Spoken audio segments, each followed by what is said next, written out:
Good evening, everybody. This is the second of our 4 study sessions on the budget, and it's the 20th September. The study session is ID 16-221, and we're continuing with policy questions. Last night, we were unable to work with one department that we'd hoped to get done last night. We're moving them to tonight. However, they're not going to be first up, they'll be second up. So a little change on the agenda. It'll be fire department followed by the police department. During the day, we received several pages of questions, answers to questions that were presented last night, and they're available for council members to review. There's also a note in the back that there's 3 policy questions that have gone to the parking lot for tomorrow night. One of them has some provisions. The other 2 was just continuing the discussion. We'll talk about these issues tomorrow night, according to the city manager, unless, something you looked at and it didn't get answered adequately. Please get with the staff person so we can get the answer that you need for tomorrow night. With that, we're ready to get started. I'll turn it over to the city manager. Thank you, Mr. Mayor. Good evening, council. I think we may need a minute or 2 to make sure we've got the presentation ready. We have Chief Armstrong here. We also have some of our fire partners, and let me know when you're ready. Yeah, if I could, just while we're getting ready, I do want to welcome the fire partners. Thank you for being here. And we really appreciate what we do together as a team. It's really important, and it makes a huge difference. And it's something that I think makes a difference for the entire South Metro area. It makes us a fire department of renown when we have the 3 partners working so closely together. So thank you for being here tonight. Appreciate it. Okay, Chief Armstrong, we'll turn it over to you, please. Thank you. Good evening, council, Mr. Mayor. Before we start, I'd just like to introduce our fire partners really quick from left to right. We have Keith Gardner, president of Littleton Fire Protection District. Carolyn Sherholtz, who is a board member with Highlands Ranch Metro District, as well as Renee Anderson. Terry Nolan, who's the board manager, and Bruce Lebsack, who handles all their finances. Thank you all for coming out tonight. Council, I have a fairly quick presentation for you. Being the person I am, I'm not traditional, so I use the Prezi instead of a PowerPoint. I want to talk a little bit before we get started about Littleton Fire Rescue and a little bit about what we do. And if you can indulge me for a few minutes, I was kind of hoping to take some of you back down on a walk on memory lane before we get started. Littleton Fire Rescue, our sole mission and our sole purpose is to carry out your objectives and the objectives of our fire partners, to make sure we're providing safe communities to our citizens, our businesses, and our visitors of the communities that Littleton Fire Rescue serves. And we do this through various different types of services, from fire prevention services to emergency medical response, fire suppression, mitigation, as well as public education. A few years ago, many of you had the opportunity to go through Fire Ops 101. I'm sure most of you will recall, and I think Peggy was our student of the day, or what was it? The number 1 cadet. The number 1 cadet. It was an opportunity for you to kind of put yourself in our shoes and get a better understanding of the work that our men and women do every day to serve our communities and take care of our citizens and our businesses. We have one of the highest trained and most professional workforces that I've seen in my 30-year career. And I'm proud to be able to serve Littleton Fire Rescue as well as the city and provide services to Littleton Fire Protection and District and Highlands Ranch as well. So if you would indulge me for just a moment, what I'd like to do is just run this quick video for you. Is the sound working? I know, that was the... Here's Bill.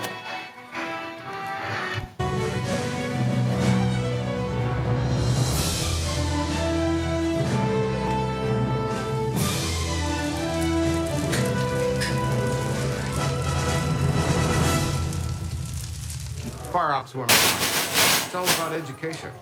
Actually, it's about our troops that are extremely proud of their job, being able to show off and show folks what they actually do for a living. This is our office, right down here at this burn building, doing the extrications, the medical calls that we're going to be doing. I think it's extremely valuable for our elected officials and for our citizens to know exactly what they're paying for, what they're getting, what we do, and how good we are at it. I'm really looking forward to this, but I will be happy when we successfully complete it. It's going to be a lot of fun today. Going to learn a lot, and I'm glad that Bruce has my back. Absolutely. I expect it will be one hot experience. I know the firefighters have put a lot of time and energy into presenting the kind of job that they do, the equipment that they use, and give us some experience. This is going to be great fun. I'm so looking forward to doing this, and I'm so much in good shape that I can just do it in a breeze. We're all gangbusters to get started on it, and I'll tell you what, it's going to be bragging rights when this is over. The reason we bring 5 people to a medical call, people never go into cardiac arrest out here in a nice wide open area. They're in the bathroom, they're in the shower, they're in the basement. All of our guys are at least EMT basics, but there's a paramedic on every unit. I think we have enough Neighboring departments, that's not the case. So the other great tool that we have is the auto pulse, right? And the auto pulse, we can put on patients that are in certain rhythms, and it will do the compressions for us. So now that frees up a set of hands. 1, 2, 3. You're going head first. You crawl low under smoke. That's the same thing with firefighters. It'll be 1,200 degrees at the ceiling, maybe about 200 down at the ground. We like to be in the 200s, not the 1,200s. Have fun, you guys. Good?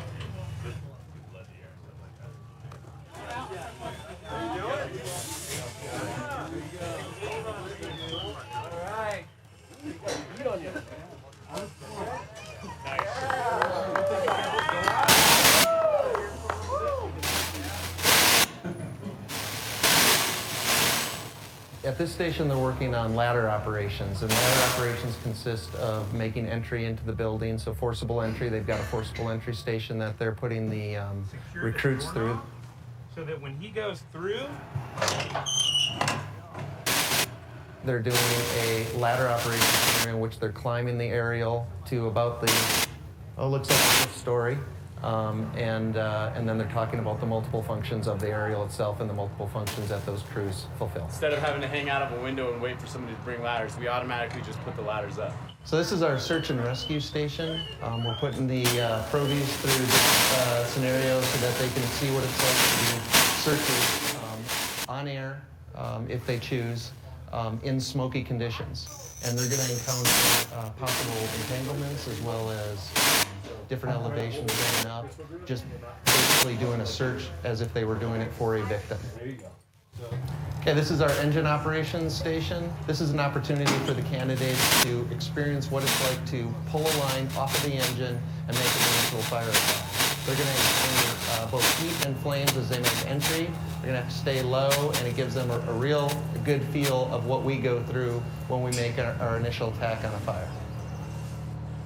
This is our extrication station, and this is where our participants are able to experience what it's like to handle the extrication equipment that we use on a daily basis.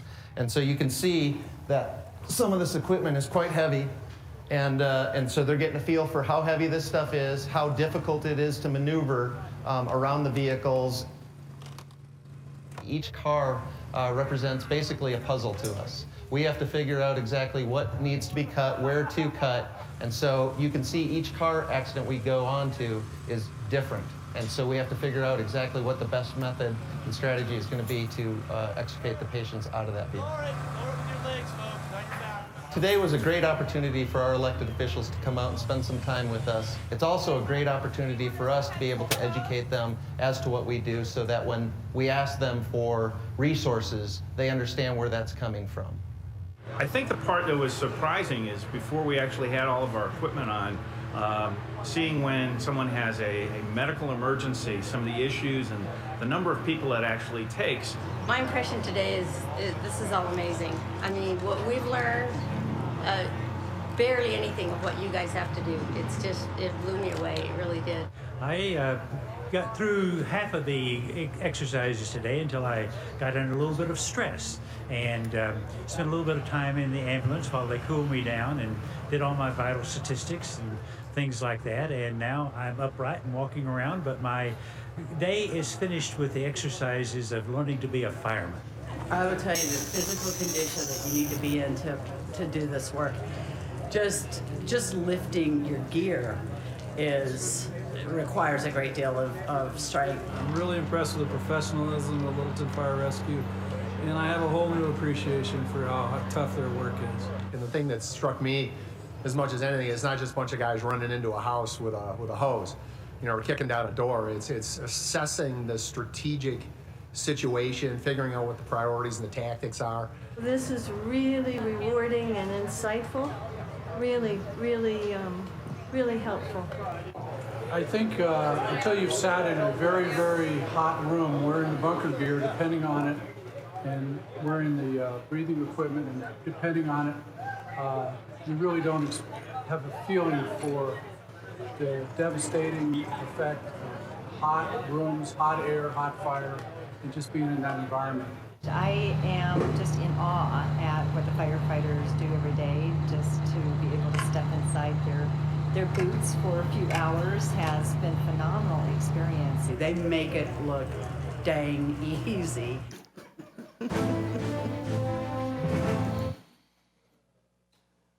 So hopefully that brought back some good memories for you. So earlier this year, the City of Littleton put out a public opinion survey to our citizens and our businesses. I took a few excerpts out of there to share with you.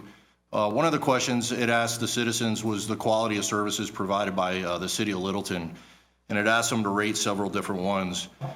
It rated Littleton Fire Rescue in 2012 at 91%, in 2014 at 92%, and in 2016 at 97%. It asked the citizens about the importance of services provided by the City of Littleton, and Littleton Fire Rescue in 2012 ranked 96%, 2014 92%, and 2016 96%. It asked the citizens the most positive quality ratings were awarded to Littleton Fire Rescue at 97%. And finally, it assessed the importance of 31 different services that are provided by the city, and a majority of residents felt that most of the city provided services were essential or very important, but safety-related services, fire and police, were deemed the most important by 9 out of 10 residents. And the reason I felt it was important to share this with you is the only way we have those ratings is through the support of our council and our fire partners, as well as the activities and professionalism and the service delivery of our members of our fire department. And I say that because we want to continue to provide good quality services and good work to the communities that we serve. We take a lot of pride in our organization. Most of our firefighters grew up in this community, serving this community. I have members of my department that have been on this department serving these communities for upwards of 30 to 40 years. They've raised their families here, and the jobs that they do and the work that they do is very important to them. So tonight I'm going to bring forward a couple policy questions for you to consider, as well as some budget highlights. First thing I want to start off with is a policy question 11 and 12, asking council if they support hiring an additional 1.5 dispatchers and 1 full-time emergency manager. Emergency dispatch is a critical part of emergency response. It's where everything starts. From the time a person picks up the phone and dials 911, the first voice they hear is our dispatcher. They collect critical information to determine which units we need to send to that emergency so that we can have the proper resources in place to mitigate the incident, if it's a fire or hazardous materials incident, or even a medical incident such as a heart attack or a diabetic emergency. Over the past several years, we've seen a tremendous increase in our call volumes in our dispatch center, 33.3% increase over the last 5 years, and 56.4% increase over the last 10 years. Adding additional dispatchers will allow us to reorganize our dispatch center to provide 3 emergency dispatchers on duty during our peak hours. Our peak hours, according to our master plan, is identified as 7 days a week from 8 a.m. to 8 p.m. That is when we identify our highest call volumes. In order to be able to properly answer the call volumes that we're receiving and dispatch the units and resources that we need to these emergencies, we're having a difficult time doing that with 2 dispatchers. 1.5 FTEs will allow us to reorganize our schedule in our dispatch center to allow us for those peak hours to have those 3 dispatchers. What this will do for us is improve firefighter safety on the fire ground and emergency scene. It'll help us handle our peak load hours 7 days a week, 12 hours a day. It'll improve our dispatch performance and decrease the potential for errors. And with that, should improve our incident outcomes. The cost of this is $113,000. It's split 3 ways according to our IGA with our fire partners. The City of Littleton's share is $31,640, and it is supported by our fire partners. The second part of our policy question is emergency management. The preservation of life, property, and environment is inherent responsibility of local, state, and federal government. This is a quote from our emergency operations plan for the City of Littleton. I have here several different legal references that talk about the requirements for emergency management and what municipalities are required to do under state and federal law in regards to emergency management, not only pre-planning, but response and recovery phases.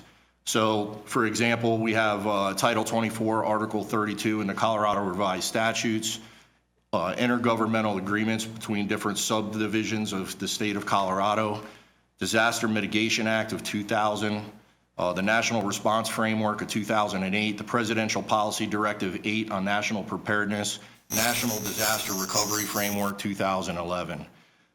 The reason that we're bringing this to you is that we have done a fairly good job in emergency preparedness in the City of Littleton.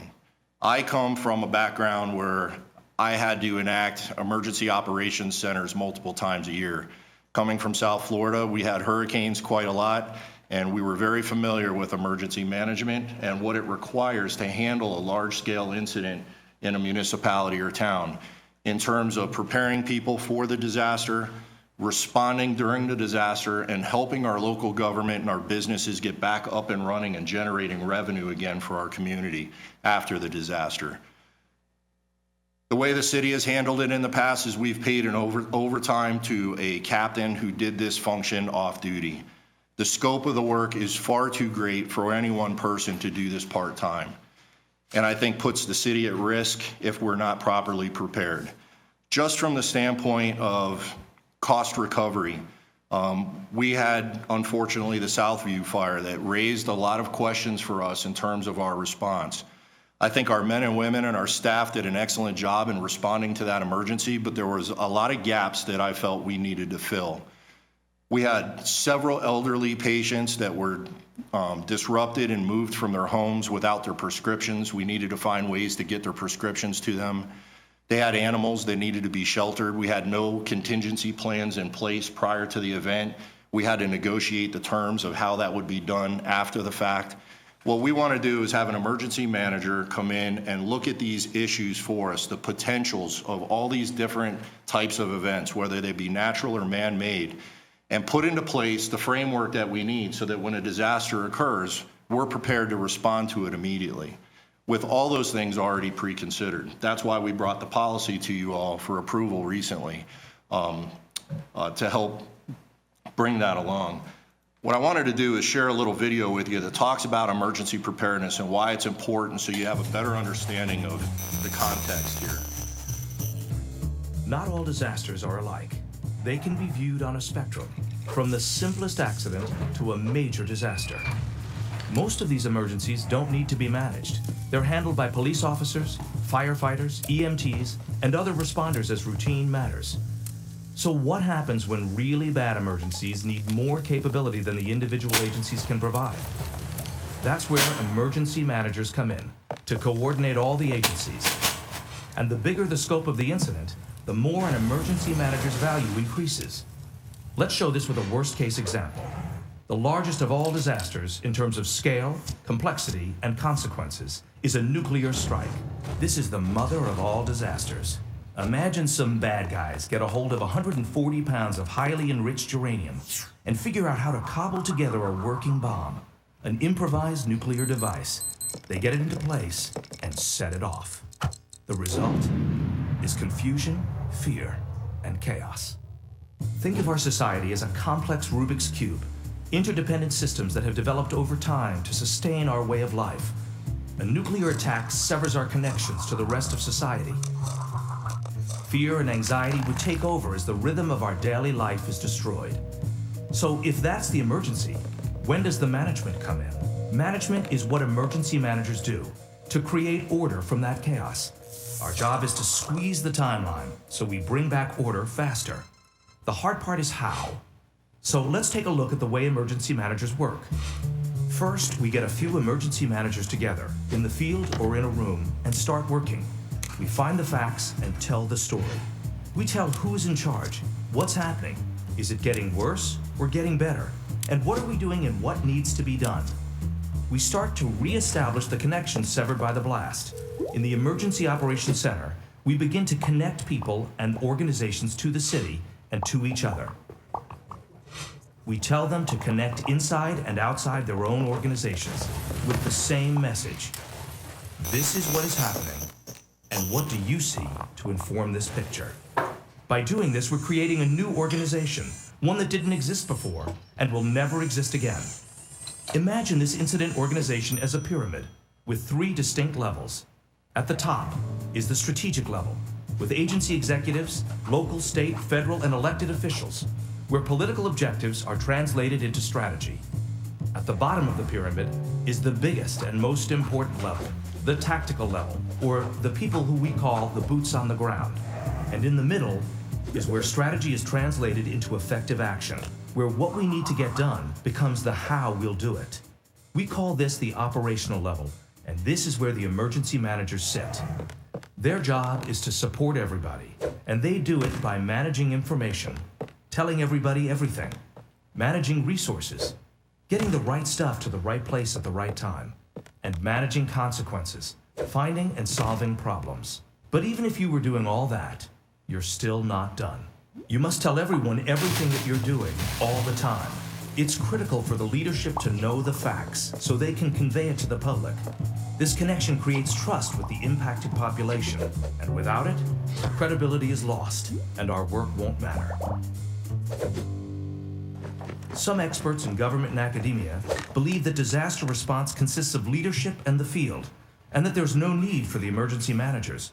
But the fact is, emergency managers create the incident organization that can manage the catastrophe. Only then can we turn our corner fast enough, where order is not yet restored, but the sense of order is palpable. The problem is that during a catastrophe, the only thing that doesn't grow quickly enough is the number of emergency managers at the operations level. We simply can't get big enough, fast enough. Keep in your mind this image of a catastrophic incident versus a tiny brake pad. Is this going to be able to manage this job? We have to be able to build this brake pad really big enough, fast enough, so we can create this incident organization and use it as the initiating mechanism, the starting point, back to that Rubik's Cube of complexity.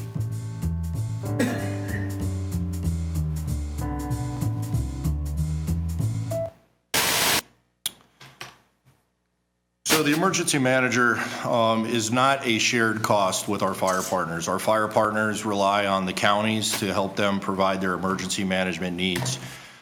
This cost is going to be borne specifically by the city. Keeping that in mind, we did some reorganizations earlier in 2016 that allotted some upwards of about $50,000 worth of savings in the fire department that we want to reallocate towards the position of the emergency manager, leaving us about $55,000 short to fund the full position at $106,000. We strongly feel that this position is needed, and it's fully supported by all the department heads as well. So that is our policy questions, what was it, 11 and 12, I believe, 12 and 13? 11 and 12. So I can either continue on or take questions as we go, whatever your preference is.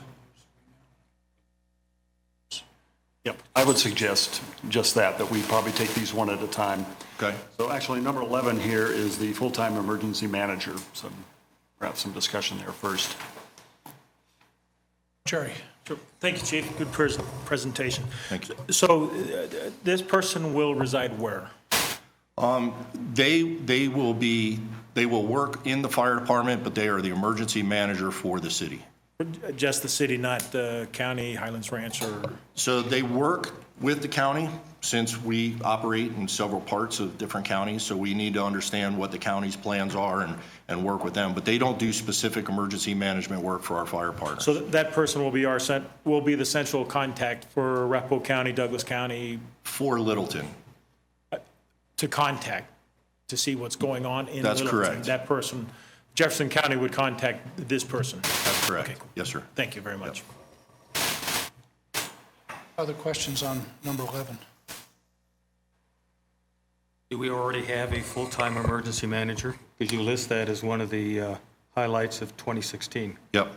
So we went through the process of interviewing a emergency manager in 2016 on a temporary basis, knowing that council requires us to bring additional FTEs to you.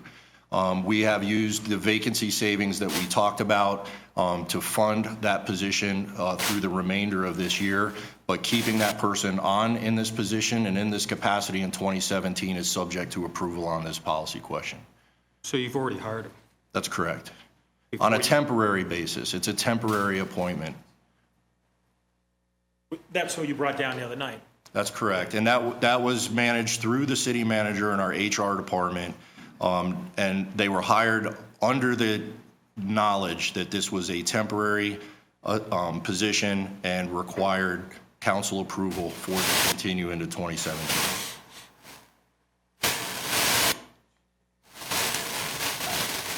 Peggy. Yeah, so hopefully we're not going to have emergencies. We don't have one, I think, right now. So what does the person do during, hopefully, a non-emergency year or two? So just some examples of the work that's being done right now. Jackie, who is our person that's operating as our emergency manager now, is currently revising our emergency operations plan as well as our continuity of operations plan.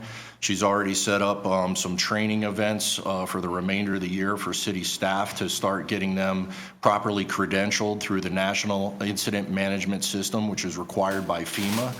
If we don't have the proper credentials for people that operate in our emergency operations center, it jeopardizes our reimbursement should we have to lay out money in a case of a large-scale event. So there's plenty of work to do, and she's been doing a really good job for us. We really hope to keep her around, but there's plenty of work to do in preparedness and developing those relationships early. So, but eventually, I'm assuming that will all be in place. So then what? So once it's in place, that's a good start. But kind of like the video alluded to, when an incident happens, that person becomes an integral part of our emergency management team, our incident management team. So that's a person you want to keep around in case a disaster happens. No, I know that, but hopefully we'll never need that. I know Hopefully that. not, that's correct. So I'm curious then, what? So they're constantly updating policies, they're constantly training staff. We can't train people how to be a planning section chief in an emergency operations center one time and not ever use it and expect them to retain that knowledge. So there's various different exercises and drills and training that would be ongoing for not only the fire department, but all of city staff. So it's an ongoing process. And if we have an emergency, would this person interface at all with the community emergency response teams? They could, yeah, absolutely. They are a huge resource for us in terms of obtaining volunteers to help with different things. There could be ongoing training with those CERT teams as well through emergency management, but we train them for a reason, and we certainly can use their help when those incidents arise. Thank you. Chief, thanks for being here. Two items. One is, at least I could imagine, part of what happens in the interim is risk mitigation, but something that has occurred a number of times, at least in the time I've left, nothing as severe an impact as the 1960 flood, but we have had train derailment and sometimes unknown content to the city. I would imagine this would be the contact person that would be working with the railroad, what the hell they're carrying, because they don't tend to let us know ahead of time. But those are the kind of things. And I just passed by top of Jackass Hill, and I know we have some wilderness areas, but certainly fields and green space that this time of the year gets to be pretty dry. And I know the top of Jackass Hills ended up being scorched. Didn't require any evacuation at that point in time, but that would be something that would possibly be triggered as far as an incident that you'd be talking about. Yes, that's correct. And secondly, big part of the city is safety for our community, so I'll go out on a limb and say support. Any other questions? No other questions? Let's move around and see if we have support for this, Doug. What the complaint is, if you will. If we find that the complaint is not as severe as we anticipated, then we can do is we stop one of those units from responding. But initially, we get them out the door, and then we keep going through that system. The problem that we run into with our dispatching, and you're exactly right, Mayor, it's a very stressful job. It's a high-intensity job. When we get a structure fire, we'll send upwards of 11 or 12 units to a structure fire. And if it's a real fire, our dispatch center will get inundated with 20 or 30 911 calls, all for the same fire. We have one dispatcher that's answering the phone and the other dispatcher that's dispatching the units. What's important for council to understand is when that structure fire comes in, all other emergencies don't stop. We have car accidents on C-470. We have people that fell off their bike at Chatfield Lake, and the 911 phone is still ringing, and now the dispatcher that's trying to talk to responders on a fire incident also has to dispatch other units to other areas. And this is where the safety issue comes in for us, why we really need that third person during our high volume times. Thank you. Other questions? Bill? Chief, one of the things that you noted was an increase in the level of incidents that have been coming through.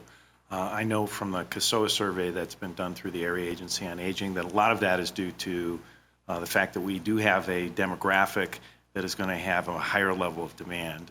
And at least projections that I've seen for Highlands Ranch, inclusive of the fire district and inclusive of Littleton, is that with facilities budding in our areas, in addition to folks aging in place, so to speak, that at least based on that assessment, it's only going to get,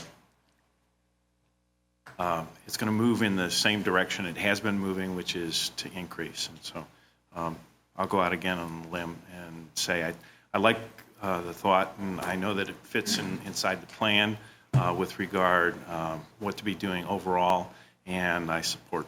Thank you. Any other questions of the chief? Okay, let's just, Doug, if you would. I looked at the master plan and didn't see this as one of the recommendations of the master plan. Is this something that the consultants missed, or?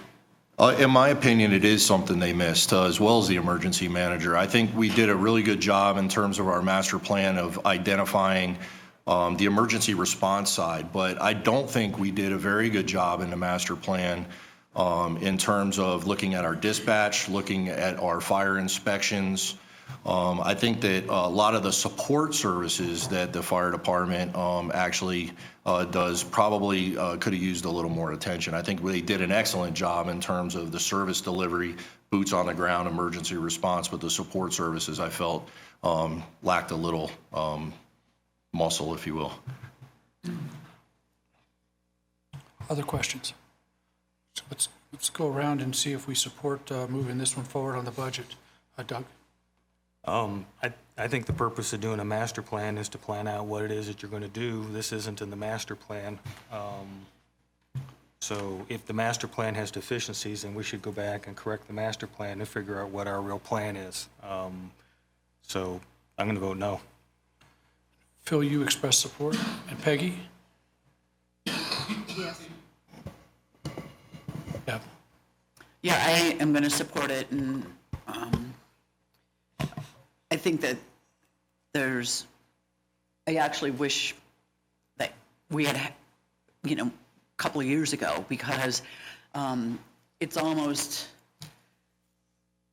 the call volume is obviously increasing. Our population in all three of our communities has increased. The age demo continues to go into a higher level of need. And I think that there's a number of times when I've called the dispatch, and you most often will be put on hold, and unless it's a big emergency. But there is definitely Make as you identify yourself. no. But and I think too that just the whole, what you had mentioned earlier about the amount of stress in that room, and the fact that adding another person in there, I think is just a real quality of life, job quality for those people that are in that room right now working. And so absolutely support it 100%. And the master plan was wrong. I think this does recognize the aging of the community, the increase in call volume. You've got to have the people to handle it. I totally support it. Jerry? Yes. And I also support it. So we'll be moving that one ahead. That brings us to number 13. And before we talk about that, I do want to talk about the proviso issue, just to get it on the table. And I'm speaking on behalf of several people, I think, who've talked to this. We don't know why, what, who, really any of the details with South Metro Fire and why they approached us. There's a concern that we don't know where that's going to end up, but if we're moving ahead with the purchase of major capital items, that, while we're in the midst of trying to maybe face a reorganization, there's uncertainty there. And I'm going to just suggest that we just put that on the table to begin with and find out what the heck's going on, because we got over $1 million worth of stuff here that we want to consider putting into Littleton Fire Rescue, but not giving necessarily to another organization. You want me to address that now? Yeah. Okay, absolutely. And I don't disagree with your concerns and your reservations. I thought long and hard about this. The conversations with South Metro came up after we started our budget process. And as part of our budget process, my job as fire chief is to make sure we are carrying out council objectives. And one of those objectives is to make sure that we're maintaining the level of safety and service that we deliver to our citizens in our community. In order to do that, we have to have the proper equipment. We are requesting to make large capital purchases, but I'll tell you, I don't know where we're going to land in our conversations with South Metro. This is not the first time we've had these conversations with South Metro. Last time, or 2 or 3 that we've had it, they resulted in no change at all, which meant that we continued our operation as is. And that's my intent tonight, is to ask you to make these purchases so that we can continue to provide the services as normal. Knowing that you're making a big investment and not knowing where South Metro lies, I think part of my responsibility at sitting at the table and talking with South Metro is to represent your interests. And that means making sure that you get the money that you pay for these apparatus when they purchase your capital assets in a proposal. I won't allow them to put a proposal together that doesn't pay for these assets to make the city of Littleton whole. That's my job and that's my intention, sitting down, but for lack of a better expression, I'm not taking my foot off the gas in terms of making sure that my firefighters are safe and we're providing safety and services to the community, and we need the proper equipment to do that. So I'm asking for these with very little hesitation. I think that the city's going to be well represented and protected. And the fire partners have already expressed consent with what you're presenting, is that correct? That is true, and, you know, some of these, what's really advantageous to the city of Littleton, especially in terms of the ladder truck, is that we're asking for you to approve $1.4 million for a platform truck, and that's not small money. But working with finance and working with our fire partners, we've made the decision that it was a smart idea for us to make a lease purchase. So we're able to get, correct me if I'm wrong, I think 1.65% over an 8-year term. The city of Littleton's contribution to the purchase of that truck is about $63,000 a year. So to not buy this truck because of what we don't know might happen with South Metro saves you $62,000 a year, and I don't know if that fixes any of our problems. I know that saving a little money here and a little money there adds up over time, but the cost of not doing that is us not having the proper equipment to do our job. I'm going to jump down to the second point here and talk about Ladder 18 since we're on that. That truck that we own is a 2006 Pierce ladder truck. Our fleet manager goes through a process that is recognized nationally by all fleet managers to assess emergency vehicles. They look at the electrical systems, the braking systems, the transmission, the engine, the pumping capabilities. They look at everything and they give it points. Our truck scored 15 out of 15. It's the worst you can get. To date, we have put over $300,000 of repairs into that truck. We're averaging $33,000 a year to maintain that truck. That's equivalent to the payment of a new truck. And in addition, that truck has been out of service 12,200 hours in 9 years. That's 508 days. That's about a year and a half it's been out of service being repaired. This truck is no longer really useful for us. We can't use it in a front line. It spends more time in the garage than it does on the street. The picture you see on the slide was taken today. It was in the garage. I had a different picture on this, and I sent somebody down to the garage to take a picture because it was in the garage today.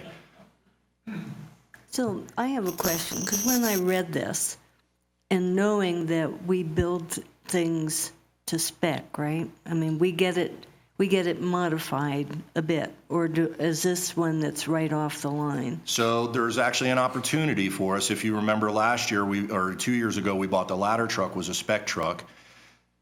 Our second reading on this budget is November 1st. We've talked to the manufacturer at Pierce, and they have a spec truck, a platform truck that we want to buy that will be available for us to purchase in November. Whoa, the truck of our dreams? Okay. It's a because spec my truck. question was, given what you're showing us, it would have seemed to me that we should have ordered the truck last year. I would agree with that. Okay, so that, at least I wanted to hear if I'm thinking right on Right. this. So normally this So, truck would take yay. us 14 months to take delivery. Because they have a spec truck, if it's not sold by time council does their second reading, if we can get the second reading done, it's still available. My intention is to work with finance and try to figure out a way for us to purchase that truck, and we could take delivery of it as early as January 17 and get that truck up and running and in service. It's a great opportunity for us, and it's a much-needed piece of equipment. The second truck that we're asking for is Engine 14. It's a replacement with the Littleton Fire Protection District. It's a 50-50 split with the city. This truck has 90,000 miles on it. It also has 15 points out of 15. With year-to-date costs with repairs of $262,000. It's an American LaFrance. They don't make American LaFrances anymore, so the parts are getting harder and harder to find, and it's getting more and more expensive to fix. The total cost of the truck is $700,000 and change. The city of Littleton share is $363,000. I even asked the finance director, it made such good sense for us to not lay out that much money on the ladder truck and do a lease purchase. I kind of inquired, why wouldn't we do that with the engine too? And I believe it was a Tabor rule or something, if I'm not mistaken. Is that right? Well, we're already obligated to other leases, so I was worried about us overcommitting to leases on an annual basis. So that truck, it's a 50-50 split with Littleton Fire Protection District. That's outlined in our IGA. It's the way we've purchased our vehicles with them for decades. and we're requesting a replacement of that vehicle as well. You want to take questions as we go, or? Yeah, let's go. Any questions? We've got quite a few bullets there to go down. So if you have a question, let's address it as the chief talks about the item. And the question I got is, these two vehicles, would you put them in reserve or would you trade them? I believe, I would need to check with Alan Brown, our fleet manager, to find out about that. I believe that the ladder truck would go into reserve. I don't know about the engine. Reserve status is okay for those vehicles because they're not in service very often. But with maintain our ISO rating, we have to have some aerial trucks in reserve so that when one goes out, we still have the same capabilities, if you will. I'm not sure about the engine. That may be one that's going away. I'd have to double check for you. Just looking for income back in again if you were able to sell it. Unfortunately, we keep our trucks well beyond any value. If it were up to me, I would trade them in a little earlier and get some value. The last couple trucks that we moved out of our fleet, we ended up selling it for scrap metal, I believe, yeah. Like what do we get for that? I'm not sure. I would think an elementary school would love to have one of these. Yeah, there's a lot of, the elementary schools are great for playgrounds and things like that, but there's a lot of EPA requirements. You got to strip the engine and fluids, and there's a lot of work that goes into that, but they are great assets for those kind of things, for sure. Any questions for the chief on these two vehicles that he's presented? Excellent, thank you. Some low-level stuff, I guess, after that big one. You won't get nearly as much sticker shock here. We have two staff vehicles that are older and need to be replaced. Both units are recommended by the fleet manager for replacement. All the costs are split between the fire partners for our staff vehicles. We have Unit 308. It's a 2001 Chevy Tahoe, has 107,000 miles, given 15 points again. Year-to-date repair costs, or unit life-to-date repair costs are $26,000. Not that great, but the vehicles that we're looking to buy are $45,000 fully equipped. The city share is $12,600 thereabouts. The next vehicle is exactly the same. It's 301, 2001. These are used by our training staff. Cost is the same, so we're looking for about $90,000 for two vehicles fully equipped for staff replacement. These two vehicles will go out of the fleet. We'll bring two new vehicles in. Continue on, Chief. Thank you. Next is our record management system, our electronic patient care reports. Our department has used electronic patient care reports to do our patient reports using High Plains software for somewhere in our neighborhood of about 12 to 15 years. We got notice from them a few months ago. They're going out of business in 18 months. So kind of put the stick to us, and we needed to get moving pretty quick. So we worked with the finance department and we worked with the IS department. We put together an RFP to identify what our needs would be in terms of a record management system. We advertised the RFP and we got a couple responses back, I believe, and the lowest and best respondent was ESO Solutions. ESO Solutions is currently also working with South Metro and West Metro. What's really nice about their software package, it gives us the ability to exchange information between jurisdictions, which is nice when we run calls on mutual borders with one of their units and one of ours, if you will. So the vendor is going to be going out of service. The RFP was, put out there. It was awarded, not awarded, but we picked the vendor that we wanted to use. Everything is going to be subject to approval here. They're ready to get us up and running within the time requirement that we have. I have on here that the software meets all state and federal regulations. There's a regulatory process called NEMSIS 3 compliance, which applies to HIPAA, which is patient care confidentiality. Our current vendor is not NEMSIS 3 compliant. This new software system is. The cost of the system is about $68,500 initially, and some of that cost includes the TriTech data bridge that has to connect the software system to our CAD system. Our ongoing cost is somewhere in the neighborhood of about $26,000 a year, which is equivalent to what we were paying for maintenance with our High Plains software. This one would be purchased out of the enterprise fund with emergency medical transport fees. Thank you. Just real quick, Chief, on this one, I know you've received a grant from Centura Littleton Hospital with regard some health data and response on that. How does this software relate to that grant funding that's being received? Two different software packages. So this software is actually where we create and store our patient care reports. The grant that we received was for them to partner with us on a software called First Pass. And what that does is it scans our patient care reports and it looks for compliance with medical protocols. So it's a quality assurance program, not an electronic patient care report. Got it. Thank you. Other questions for the chief so far? Continue. Couple budget highlights for you. Not an updated map, but important for you guys to really kind of take a look at the jurisdictions that we cover. You can see in the center is the city of Littleton proper, the blue area up in this area. The yellow areas off to the east and off to the west are our fire partners area, Littleton Fire Protection District, and down south in the green is Highlands Ranch.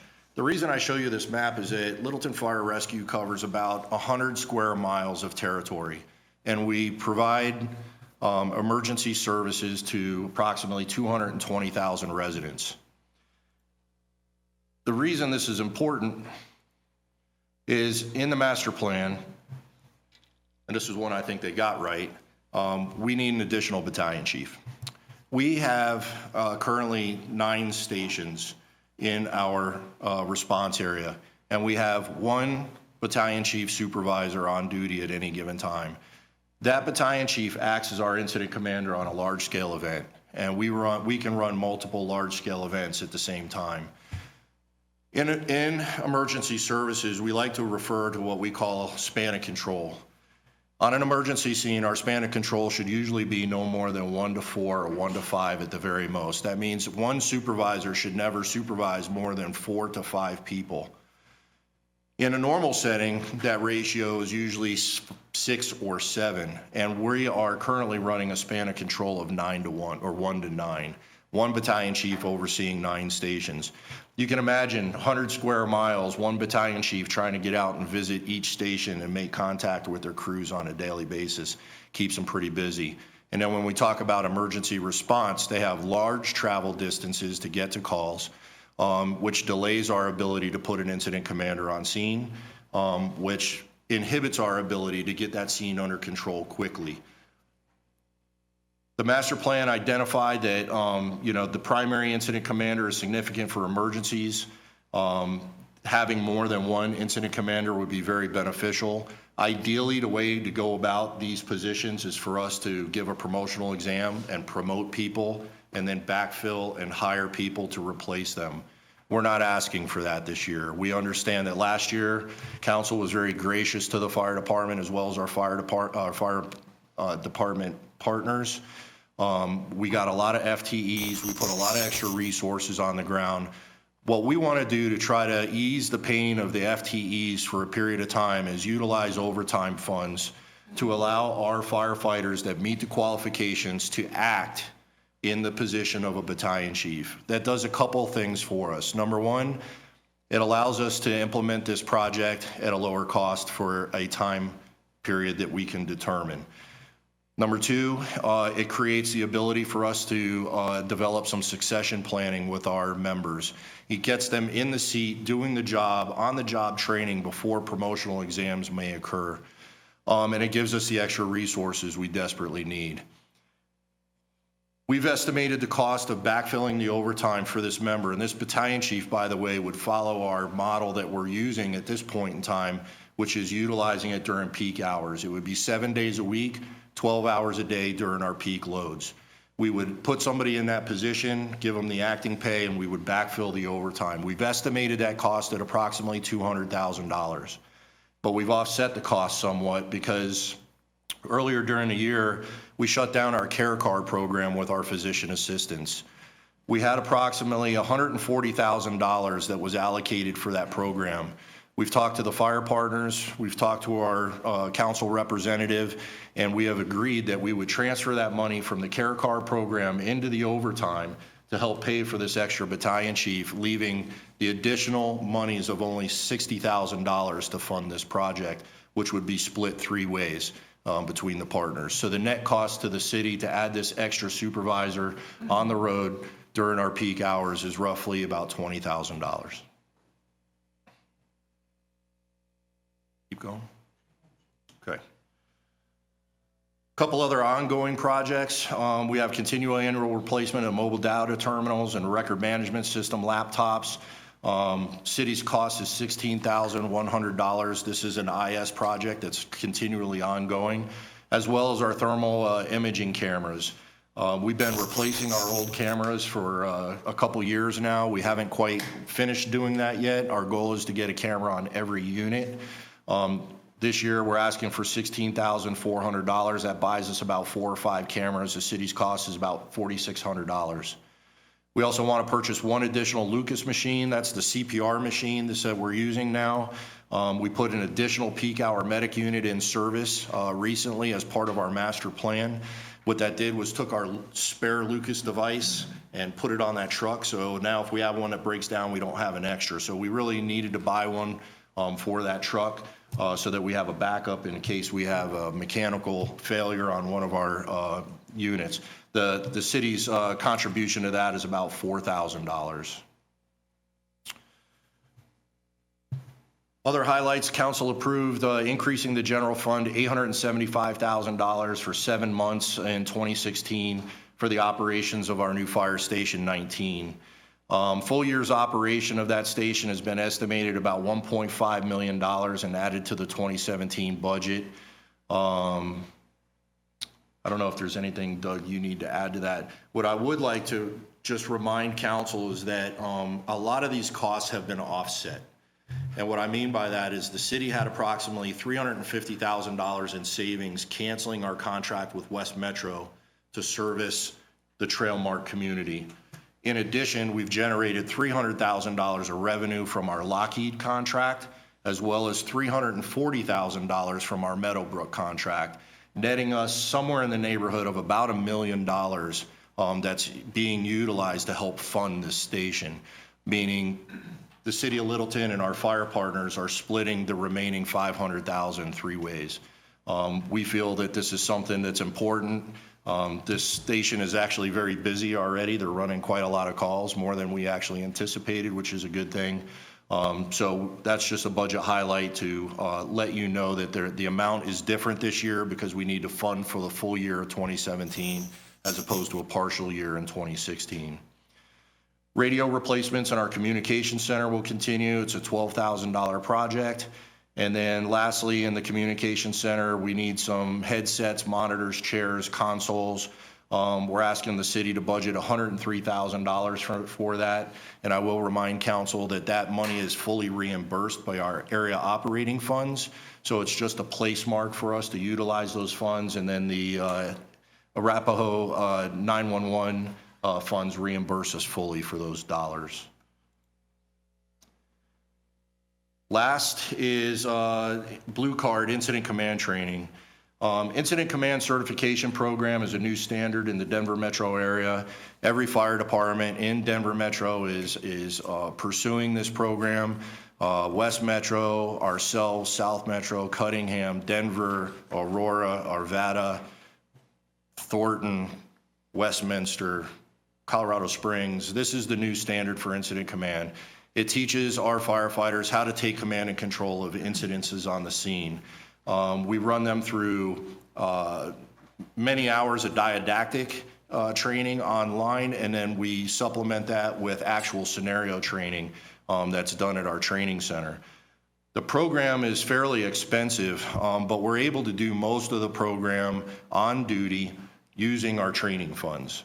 The problem that we run into is that we can't incorporate, because of the type of training we have to do, we can't incorporate all of it on duty, and we require our members to come in off duty a very small amount of time in order to complete the training. And when we require them to come in as part of their job, we're legally obligated to pay them overtime funds for that.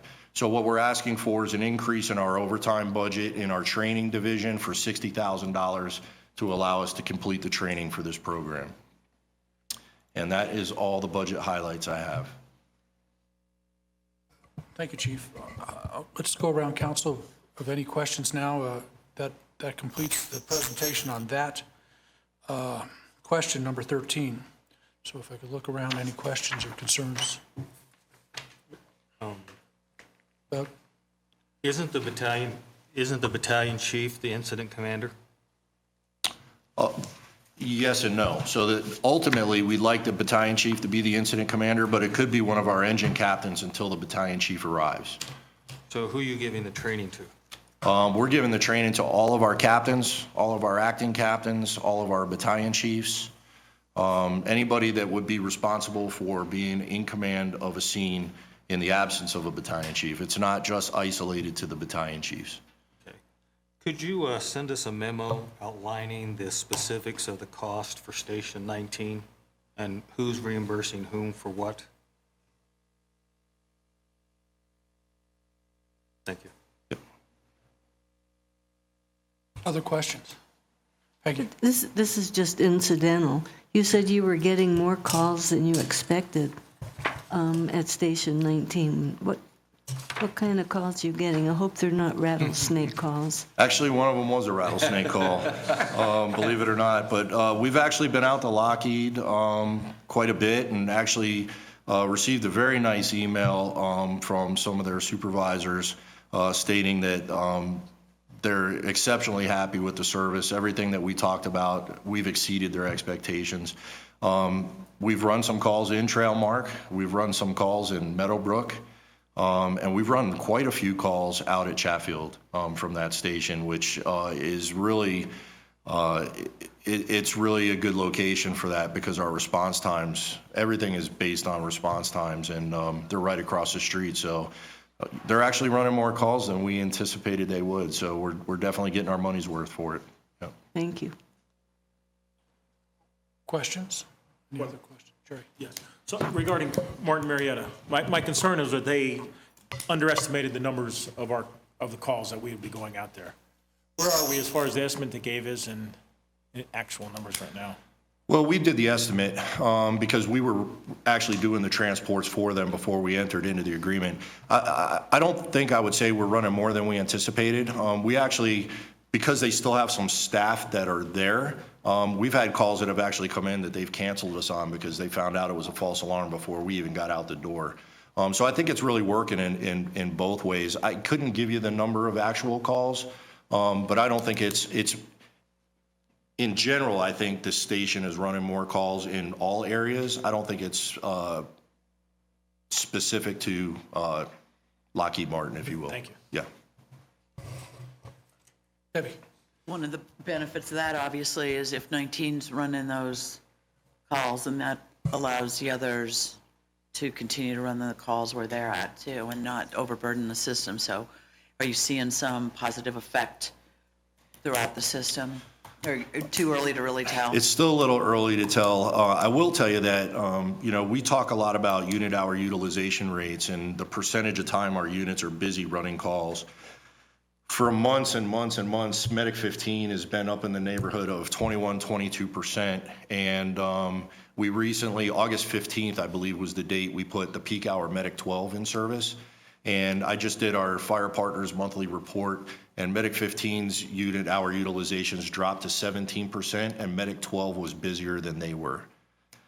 Their utilization rate was higher, and they only operate half the time. So the workload is certainly being redistributed amongst our resources now, and we're starting to see some results to that.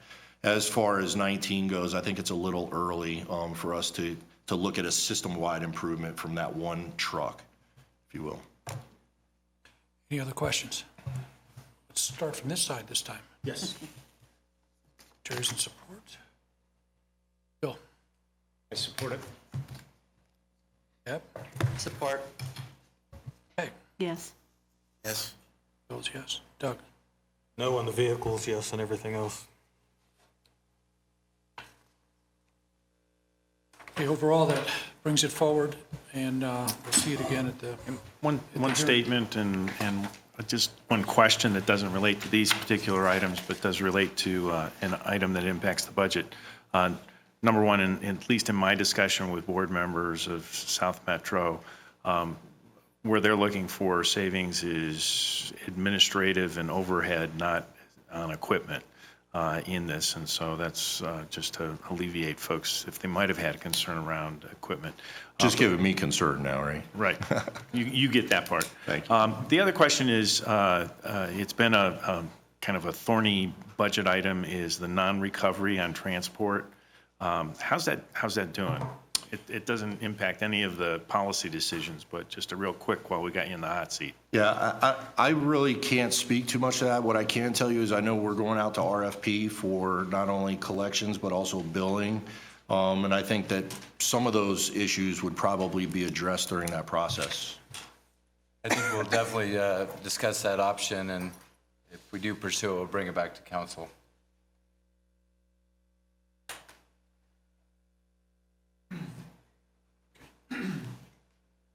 Any other questions for the chief? And just, we were talking, I'll find there, a couple of those funds we're going to talk about tomorrow night also. So that was one of the ones that stood out, so. Okay. That's it. Chief, thank you very much. Thank you. And thank you to the fire partners. You can stay as long as you want. Thanks, Chief.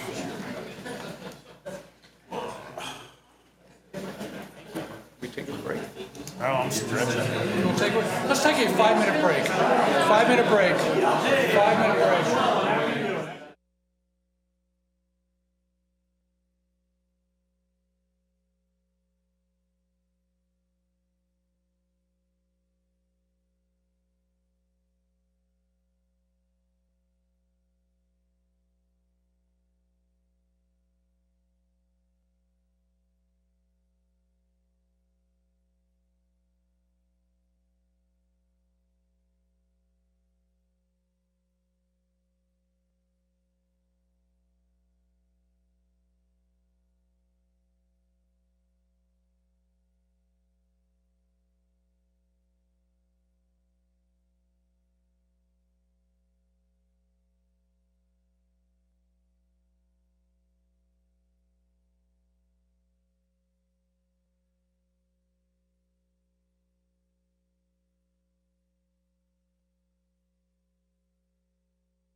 look at the car.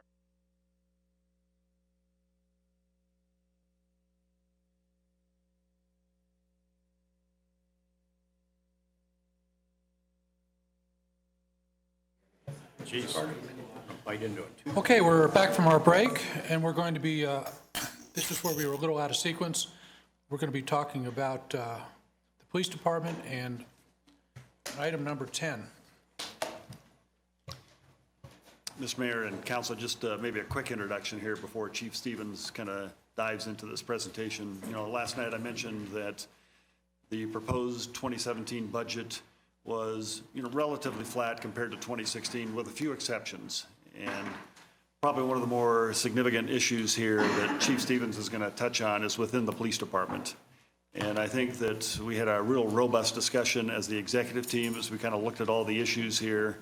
And I do believe that the chief has an issue here that we just need to discuss with the council here, and it's certainly reflected into our proposed budget. So with that, I'm going to turn it over to the chief here and let him begin. All right, thank you, council. Everybody hear me okay? Yeah. So obviously we have policy question number 10 here. I'd like to consider it called the big ask for 2017, right? You said big ask. Yeah, well, we'll see how that goes. You guys might refer to me differently by the end of this. And I'd like to go ahead and commend myself for my timing, by the way. You know, 2017 budget, why not come in and ask for 7 additional FTEs, especially expensive ones like police officers. But I threw these photos in here this afternoon, and Peggy, thank you for bringing up that rattlesnake call out of Station 19, because here's the rest of the story for those of you who didn't know. So the firefighters, some big bad firefighters from Station 19, they go to that call, they see that snake, they piddle their bunker gear and go running back to their truck. Yeah. And then one police officer goes down there and handles that problem, right? With his hand. Yeah. Right, and that's because even firefighters need heroes, right? So, the second photo there, you're going to hear a little bit about, you probably won't hear too much about crime in Littleton. I've talked to you a little bit about that. But you're going to hear about calls for service increases. This second photo actually was, we do have a little bit of a gang problem here in Littleton. And we had the ATV out not too long ago, and these orange bandanaed gangsters kicked our officers' butts and carjacked our ATV. So luckily we got a good photo of them. That one on the hood there, I recognize that little guy. So I might be able to track him down. And then finally, we do have a policy highlight about equipment updates and recurring purchases. One of those is for ballistic helmets, which you can see we're in desperate need of. So with that, we'll get into this. So like I said, my timing is pretty much awesome on this. This is my 4th budget. I was hired in May of 2013, so I don't really think the 2014 budget counts. Came in, wasn't in a position to do anything other than just come in with a flat budget that year. So I spent those that year in the months preceding that, assessing, and then we've continued to do that self-assessment within our organization over the last 3 years budgets. And I think that those of you who have been here for that long, which is pretty much all of you, or have been observing from the seats or in the community, have realized that the police department has not come in and asked for much of anything over the last 4 years. I thought it would be irresponsible of me to come in and do so. I think it would have been easy. The council has always supported safety in this community. We can feel that. The police officers feel that. Every equipment request we've come in and asked for has been granted. You guys are always very receptive to making sure that we have all the tools and training that we need to operate at a high level, and that has been reflected in our budget. I have asked for a couple different things over the years. In 2014, like I said, we did a review for the 2015 budget. For the 2014 budget, we were just in a review. 2015, we asked for a data analyst. What I learned during 2014 is we didn't know anything. We had no ability to assess how we were doing using statistical analysis of any sort. So I came to you for the 2015 budget and asked for a data analyst. You jumped on that for us, understood the need. At that same time, and as a result of that first year and a half or so of looking at our operations, we decided that we could eliminate a commander's position to offset the cost of the data analyst. We actually came out plus on that one financially. I remember a certain person at this table, who's now the mayor, to remain nameless, but told me, and I think the quote was, "Are you sure you want to eliminate a sworn position? Because those are tough to get back." And I think my response at that time was, you may see me again in a year or two coming for that, but I think for right now, I think the responsible thing to do would be to staff our department for what we currently think we need. And that's what we did when we eliminated that commander position. I think that was the right call. I still think that we did not need that commander's position. We have civilianized the main responsibility of that commander. In last year's budget, that was a half-time person for CALIA accreditation administration. So that's kind of the lowdown in the history on what we've been doing. And going back to where I really started, this request is really about it's safety and it's about service, and I like to call it about stress. And when I'm referring to safety, it's obvious, and the service is obvious. The service that our officers provide to our community and to maintain the safe level, of our neighborhoods and our community here, and maintain a high level of safety. The stress is really on the system, the officers, the men and women out there doing the work every day and night. And they are tremendously committed to our community, as is our community committed to them. So I've come before you many, many times and talked about how much our community supports our law enforcement here. It's incredibly empowering for our officers. It basically charges their batteries when they're really run down, and they are really run down. And I'll get into why that is, and that's because we demand a lot of them for what we have. And our community steps up and they support us tremendously, so that's awesome. So the stress part on the system we will talk about, and what's causing that stress. And like you heard from the fire department, it's an increased demand for services in one part. But let me go before I really delve into those increased demands, because you've heard a little bit about them from fire, and we see the same things in police. But I'm going to talk a little bit about how we're staffed and structured, specifically in the patrol division. I consider our primary responsibility as a law enforcement agency, the absolute minimum that we must do is we must come when you call us. So we must answer our calls for service, and that is our number one priority. And then from there, we build upon, once we call, we provide a quality service. Once we come to your call, we provide a quality service, and that includes everything we do in addition, including the follow-up investigations with our detectives, and then all of our highly qualified and tremendously committed civilian staff that help us out in a number of different ways that is just too much to go into. So our number one priority is that responding to calls for service, obviously. We're staffed where we have 6 patrol teams. Each patrol team has a sergeant and a corporal and 4 officers. So really, when you look at what that breaks down to, and Mayor, maybe it's been staffed that way for a long, long time. I know our districts have been the way they are, and I'll show you a district map here in a little bit, for a long, long time. That seems to really work well for us, that the 6 patrol teams, the things that are benefits about having a team is that you work with the same people every night, for 4 nights a week. They work 4 10-hour shifts. Supervisor gets to know their personnel really well. And it's a real team atmosphere. It's a family atmosphere. So it works really well. We're structured where we work 2 different sides of the week, we call it. So one team, 3 teams work. We work kind of all over the place. Sorry, we work shifts, 6 a.m. to 4 p.m. Then there's a 4 p.m. to 2 a.m. shift, and then the graveyard shift comes in at 8 p.m. and works till 6 a.m. So we have a little bit of overlap on those evening hours. And then we have a busy side of the week and a slow side of the week. And so those slow side of the week teams work Sunday, Monday, Tuesday, Wednesday. And the busy side of the week works Wednesday, Thursday, Friday, Saturday. So our overlap, we have an overlap day where the entire department is on, and that's Wednesdays. That's whoever decided to do that schedule, I think should be commended, because that Wednesday allows us to train and allows us to do when we're you'll see the amount of training we need to go through and do, and it's very demanding. But many agencies, and I'll talk about this a little bit when we get into legislative mandates and post requirements and things that have changed over the last couple of years.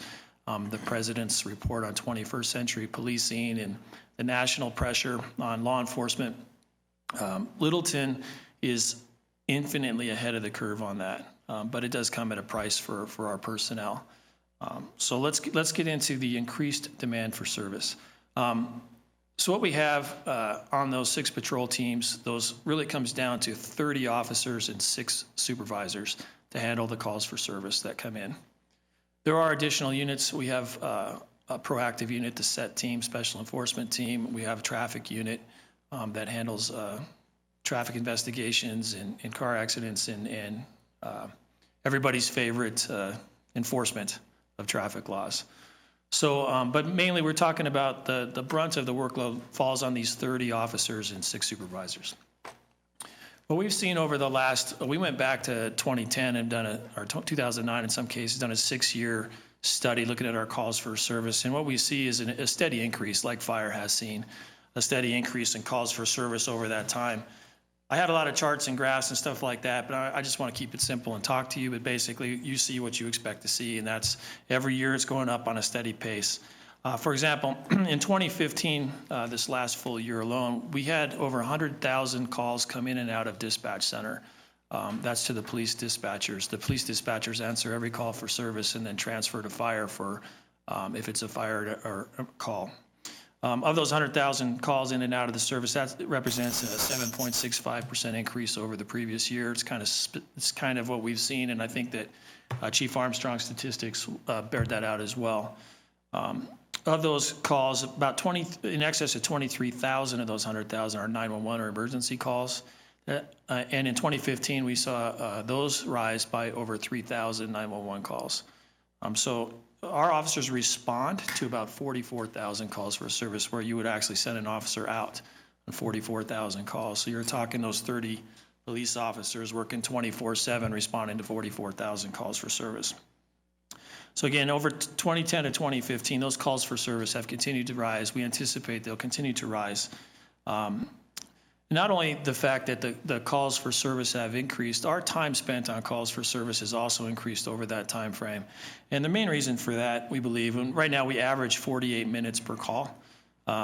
That's what it breaks down to when you look at all the time spent out on calls for service. It averages 48 minutes per call. Obviously, some are much more complex. Obviously, some are less so, and we're quicker. But what we see is an increased complexity on the types of calls that we're handling as well. So our specifically, for example, fraud and identity theft and those complex identity theft type crimes require much more time on the front end for officers and incredibly more time from our investigators on the back end of those calls as well. So we see that crime using electronic crimes, fraud and theft and identity theft and those types of things, complicated. They are time-consuming and they're skyrocketing. It seems to be the crime of choice right now because you can do it from another country, or you could do it from your car out in a parking lot, depending upon how you want to go about it. So we have seen an increase in that. We've also seen different changes in the law that require us to do different things, and specifically, and one that reaches us here in Littleton more than others based on our demographic that Phil touched on, and I think the fire department has seen as well, is our aging population in Littleton. It's a little disproportionate to the metropolitan area and the state. But one thing that really touches us there is there are mandatory reporting mandatory reporting laws that were enacted a few years ago by the state legislature, which require us to take additional steps when we investigate calls involving the elderly and elder abuse and anything involving an elderly or senior victim.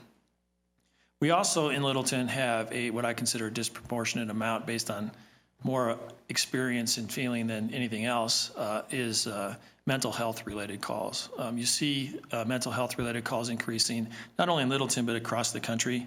When you see reports nationally on police responses to different crisis situations where unfortunately in many of them lethal force is the end result, and then they're critiqued for days and weeks and years to come. A lot of those started with a mental health crisis at the beginning. And so there's been a lot of attention nationally on how officers and how police departments are responding to folks with mental health crises. And in Littleton, we have a lot of services here, with formerly Arapahoe Douglas Mental Health, now called the All Health Network. I think it's 5 of their 7 facilities they have are within the city of Littleton. So we do see a number of calls that require mental health services. Those are a little bit more complex for us as well. We fill out additional paperwork on those. We refer every single one of those calls to All Health Network. So whether they come out with this or not, which I can talk about a little bit later, you'll hear about our new program. But we have what we call a referral to a CIT referral, crisis intervention team referral, on every single call that we go on like that, so that they can follow up with those folks and hopefully get them some help. Ultimately, hopefully also reducing our return calls for service for some of this population. The other thing about the mental health, working with the folks with mental health crises, is that the specialization required for our officers to be able to adequately address those needs is pretty intensive as far as the training goes. It's a CIT, we call it CIT, Crisis Intervention Technique training class, a specific class. It's a 40-hour intensive class with professional actors as role players and professional healthcare folks providing the instruction. Many departments are struggling to get their personnel through CIT training with a goal of 25% of their patrol force, or 30% of this, or 40% of this.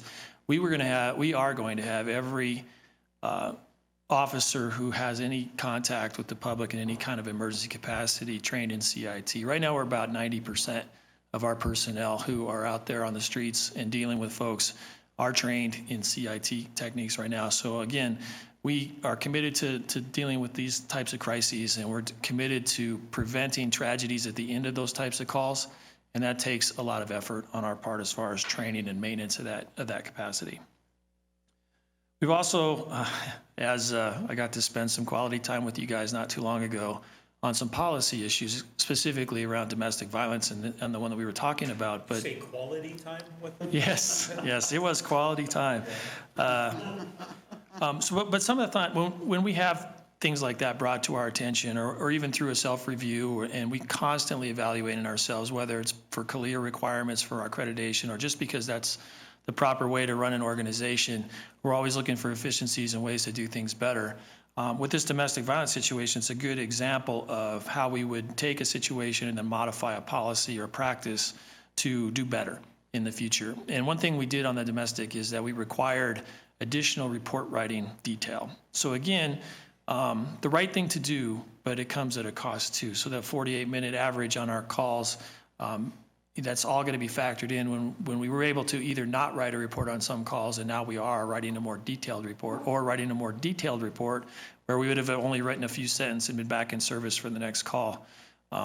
We'll be taking a little more time doing that. So again, the demands on our time there are also increasing. And then finally, for investigations especially, but also for patrol, we have seen infrequent, thank goodness, highly complex investigations, including the one we have right now in a missing person case, which require literally hundreds of hours of investigative work and scene work by the patrol officers, which, again, thank goodness we catch a homicide here or something like that. They are infrequent, they remain infrequent, but when they hit us really hard in our staffing. Because when it gets down to those 30 officers, especially on the patrol function, and 7 detectives or 8 detectives, case-carrying detectives, it's really just not enough. There's not a relief factor built into that original staffing model that we have. We have no capacity for any relief that I'll talk about in a minute, giving these officers. Our officers are out there doing it. They're doing a great job. They're doing what we need to do for the community, but they're paying a heavy price. We don't anticipate any change in calls for service other than continue to increase and the same rate or maybe a little bit higher clip for the next couple of years, as well as those increasing times per call and the complexity of the calls we're seeing. One thing we're seeing here, obviously, as you all know very well, is an increase in population. Even though we're landlocked, obviously, here in Littleton, we are seeing an increase in front doors. How many new front doors have we got in Littleton, or do we expect to have over the next year, 18 months, 2 years? And we anticipate over approximately 1,200 additional front doors when you look at all the different projects we have going on in the city, just in 16 and 17 alone. So there's some interesting things there that really kind of snuck up on us a little bit. We always knew that we were in 3 different counties, but we never really felt it until the Littleton Commons went in down in Douglas County right there off of County Line in Santa Fe, basically. 385 units there. And, you know, we wouldn't expect to see a lot of calls there, but we've seen our fair share of calls there. And the issue with that is, while 90+% of our calls are run in Arapahoe County, right? When we arrest someone, even for a minor crime where they have to be jailed, we have to transport them to the Arapahoe County Jail, or in this case, if it's down there, they have to go to Douglas County.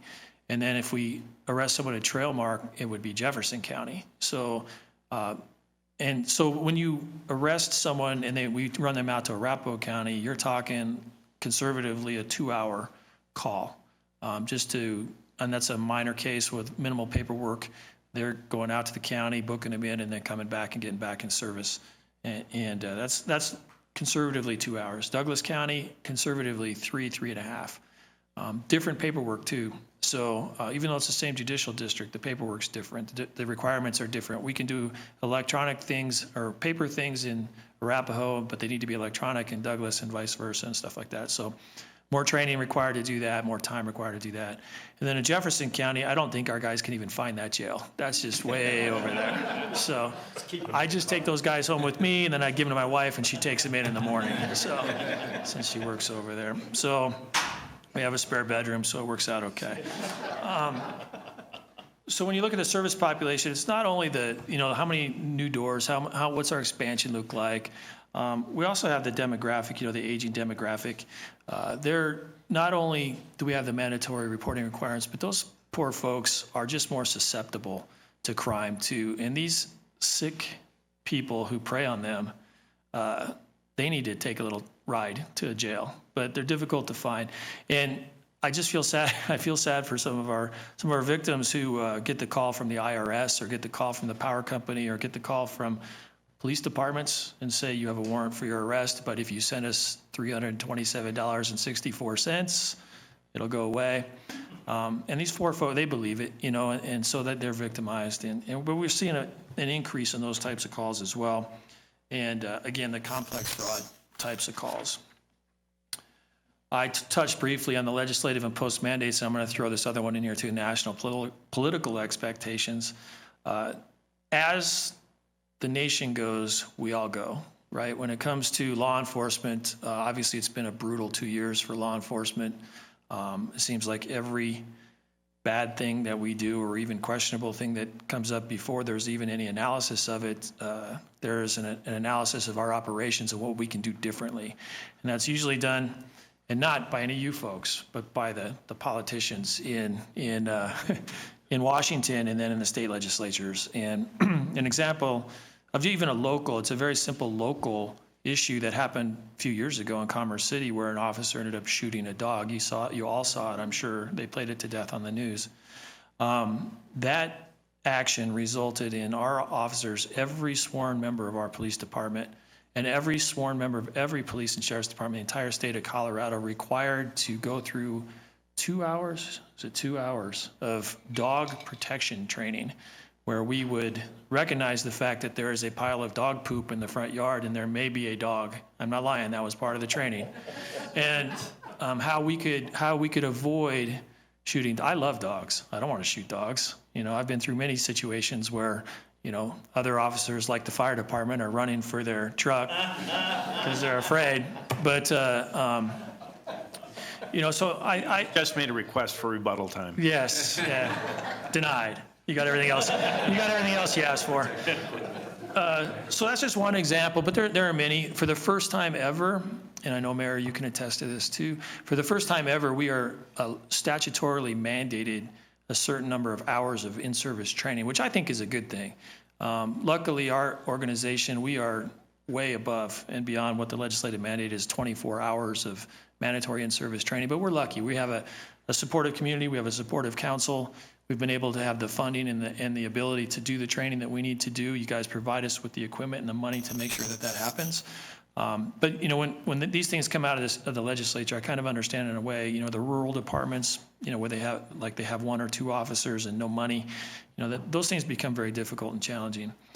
We're able to comply with our mandates. We're able to do the things we need to do, not only for our legislative changes and post-certification, but also as an accredited agency, both through the Commission on Accreditation of Law Enforcement Agencies, as well as the Colorado Association of Chiefs of Police. We are accredited by both, which means, as many of you know, is that we have to comply with nearly 400 standards. But not only comply with them, we have to prove that we comply with them. And you've done also a great job of helping us comply with that and be able to manage that in a better way through our budget requests in the past with our accreditation administrator and the other things that they've worked toward on accreditation. So it allows us to maintain high standards. So the payback there is that you know, we do have a very highly trained and well-equipped and agency with the best practices of the national best practices in our policy.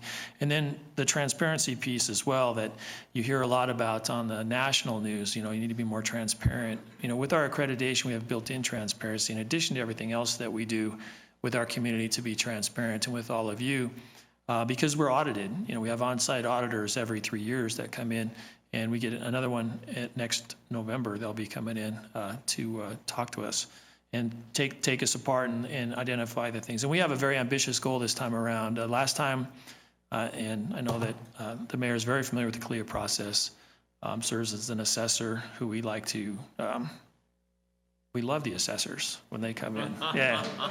So, yeah, they're awesome. I'll take some of them home to stay with the guy from Douglas, or Jeff Kona who's going to jail. So, but anyway, yeah.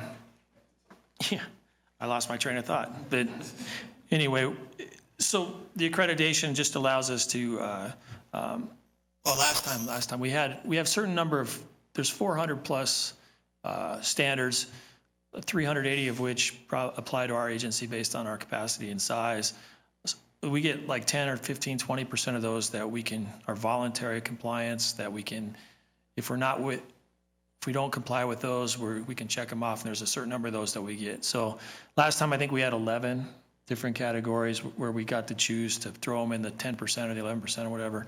This time we're going to get 0. We're going to say we're going to comply with every single one. We're doing every single, it's a very difficult, as you know, as an assessor, mayor, very challenging to do, but we're going to do it. So it's a high goal we set for ourselves that after our last assessment, and we're going to bust our butts to make sure that happens. So again, more pressure on us, and that's self-imposed, but we think we owe it to ourselves and we owe it to our community. And this last one I have here is, I put it down as leave time, and the staff, when they were talking to me, they're like, don't draw any attention to the amount of time you guys get off or leave time, and I'm like, I kind of get that, but it's also important, and not just for law enforcement, but because I'm a cop, I'll say law enforcement, is that, you know, what we do and what other first responders do is unique with some of the things that we see, some of the things that we go through and the demands that are placed upon us. So it's very stressful. I'm a huge believer in work-life balance. So I'm always preaching to our officers and our personnel, you know, you got to go home, right? You got to go home sometime, you know, make sure you take care of your home life. And if you have kids, you need to make sure that you watch them grow up. Is my water over there? Send it. No, this one's special. This one's special. Can't smell that at all. Anyway, work-life balance is a huge, huge thing. And so we're going to talk a little bit about, you know, with our staffing and how we are staffed right now. Our officers work a lot of overtime. Most of that overtime is I can't say most. A lot of it is optional, right? So there's extra duty jobs where if you wanted to work security at Apple or something like that, you can do that type of stuff, supplement your income. All those things come at a cost, I think, for our officers. We do review our officers' work hours to make sure that we don't have people working 80, 100 hours a week. You know, there's a lot of research out there on fatigue and how it can make decision-making poor in critical situations, and we want to avoid that, so we keep track of that type of stuff. But also there's a lot of overtime and work out there that is not optional, that we require people to come in and do, because we have that responsibility to our community that we will come when you call us, and we'll do it in, hopefully, in a timely manner, because what we do is can be the difference between life and death, obviously. And obviously that's kind of dramatic, but which reminds me, Chris, since I haven't hacked on you in 30 seconds, I missed something in your Firefighting 101 video. So I missed the part where you drove your truck to King Soopers to get your dinner. Did you guys do that? I mean, you guys were there. Did they let you do that? So, yeah, anyway. So, but when you look at the demographic in the workforce, and I know that you talk, and Eric did a good job talking about, what our workforce looks like here in Littleton. I can tell you in the police department, just by the nature of the police department, especially in the patrol division, that's where most of our younger officers work. You're talking, early 20s, a lot of the early 20s, middle 20s. So these are folks that are many of them just starting new families. And I drink bottled water because I don't know what's in the water at the police station, but we've probably had 16 babies in the last 2 to 3 years. I think 2 years probably, and 16 I think is probably a pretty accurate estimate of the number of new families that are starting. And so with the younger, I don't want to use the term millennial, but the younger workforce, I think a good thing that they have seemed to develop is that they value their time off. It's one of their top priorities is time off. When 10,000 years ago, when I became a police officer, right, and we rode in chariots, we wrote on our reports on stone, it was all about, the job security and the pension and those types of things, a government job, right? And now it's about, it's about time. They value their time off. They value their time with their family. So where you wouldn't maybe not have seen 10, maybe even 5 years ago, you may not have seen maybe a dad taking 6-8 weeks off to be with a newborn baby with his new family, maybe just take 2 weeks off. Now they're taking advantage of the time that is rightfully theirs, and they are taking that time off. So over the last 3 years especially, because something is in the water, so if you guys could clean out those pipes, that'd be great. We've seen a tremendous increase in our FMLA time specifically. In 2013, we had 1,552 hours in FMLA time, and in 2015, 3,309, so more than doubled in that time frame, just in those 2 years, the amount of FMLA. And what that averages out to is 45.3 hours per every sworn officer that we have. We have 73 sworn right now. So you add over in excess of another week off in addition to the vacation time and regular days off that they get, and that puts a real strain on our staffing.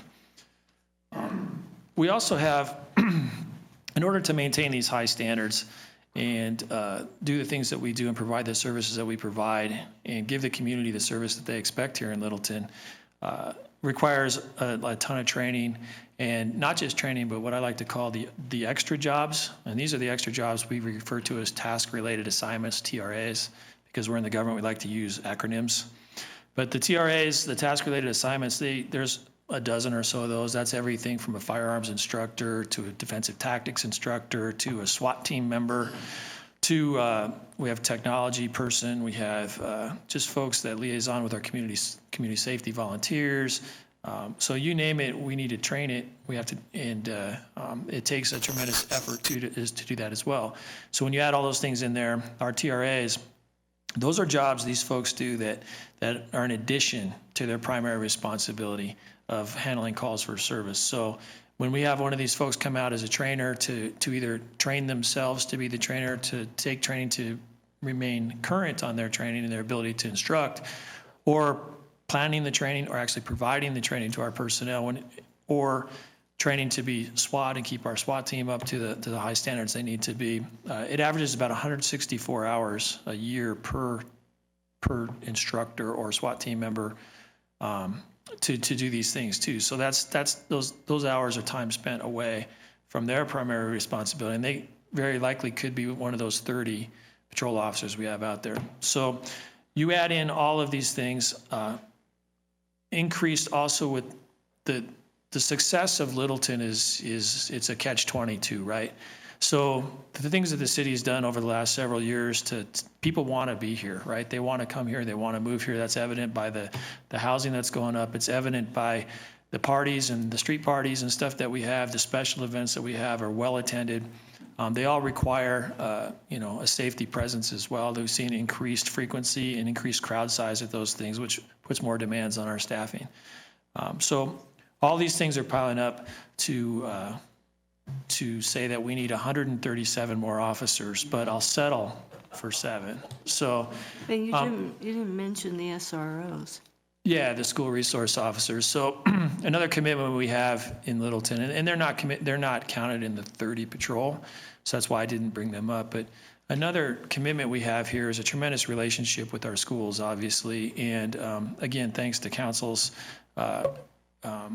wisdom and cooperation and help with this, we're able to now have a full-time police officer in every single middle school and high school, as well as options program. So 6 full-time SROs. When you look at our sworn staffing, 73, and we have 6 full-time SROs, that's nearly 10% of our sworn staffing. That's a big commitment.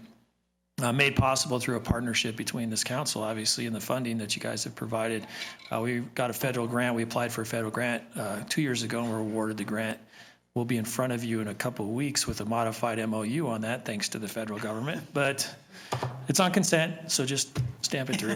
We're good. But anyway, that's a big commitment. They're not part of the 30 that I'm talking about, but it's again, if we had desperate budget times, and I don't want to come in here ever and ask for additional personnel. I know the financial strain that our city is under, like most cities, and I know your guys' fiscal responsibility, and I think that the police department's been incredibly fiscally responsible over the years. I know it's a big ask to do what we're doing today, but and I wouldn't be here if I didn't think that we had the need. And I want to talk to you a little bit now about what we have done to try to prevent me from sitting here right now. And that, yes. You're starting to say that if you had to cut. Yeah, so if you had to cut, like in desperate financial times, programs like the SRO program would be some of those programs where they would go. That's not what I'm saying. I'm not even beginning to hint that that's where we're at, so don't mistake that. But other agencies that would have a problem that they can't afford those types of things, that would be one of the things that would go, as would proactive units like SET and traffic. So everything that we would do would go back to that core responsibility, putting officers in cars to handle calls for service, 911 calls, and non-emergency calls.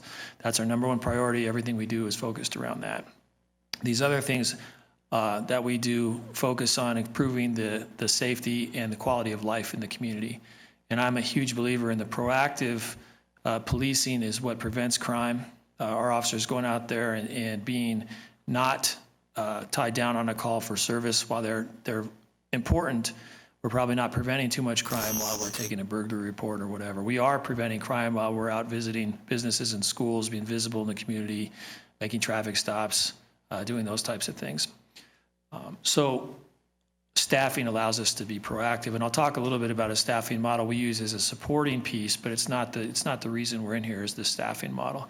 Let me show you a little bit of an example if you're interested in what some of the things we do. Some of the traditional things that police departments do, since we're on that subject, and it's a good segue, thank you, Doug, so, is that, and I've done this in my previous department, is you'll look at how is the department sliced up. We have 6 patrol teams. The reason we have 6 patrol teams is we have 6 patrol districts. And theoretically what you would have is, you can see this is how the patrol districts are sliced up in the city, a little different than the council districts, but they're sliced up this way.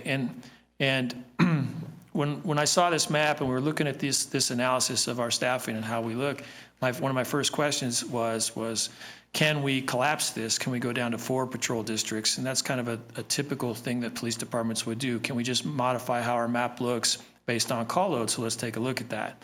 This is what we look like. So we did break that down. And this is what we looked like for 15, but we went back several years, and this is fairly consistent. I just threw 15 in here as an example. When you break down time spent in those 6 patrol districts by time spent, you see this is how it goes. 18%, 20%, 17, 25, and of course, Trailmark's going to have a low call load. But it's pretty consistent this way. So what this tells me is I think we're cut up pretty right. So whoever came up with these districts, maybe you know, Mayor, but whoever came up with this map, I think they did it the right way. Some of it's based on geography, you know, you get across Santa Fe or whatever, but most of it is just, it's call load. So to me, that validates where we're at.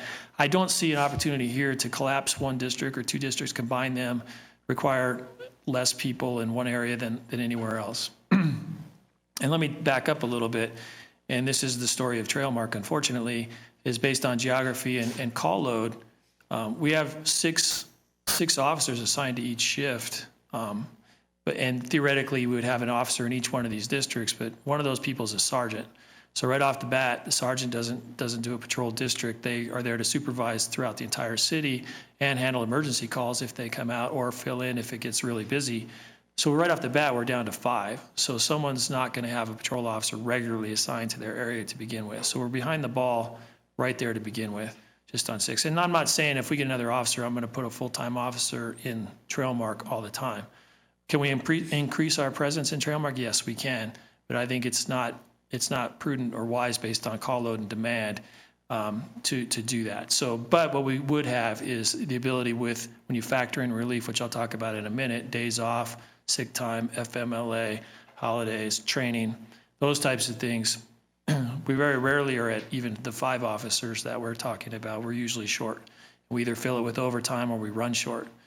So that's what our staffing request is about. So we looked at not only that, but many, I don't have a slide for it, but process improvements. Another big thing that police departments do is based on statistical analysis, and that is, are we staffed? Does it make sense to have 6 equally weighted patrol teams? Do we need 6 officers, a sergeant and 5 officers on every single team, even though they're working different days, different hours? What are our peak hours, and can we staff heavier on the peak hours and borrow that staff lighter on the less peak hours? So for example, let's say we're busy on Friday and Saturday nights.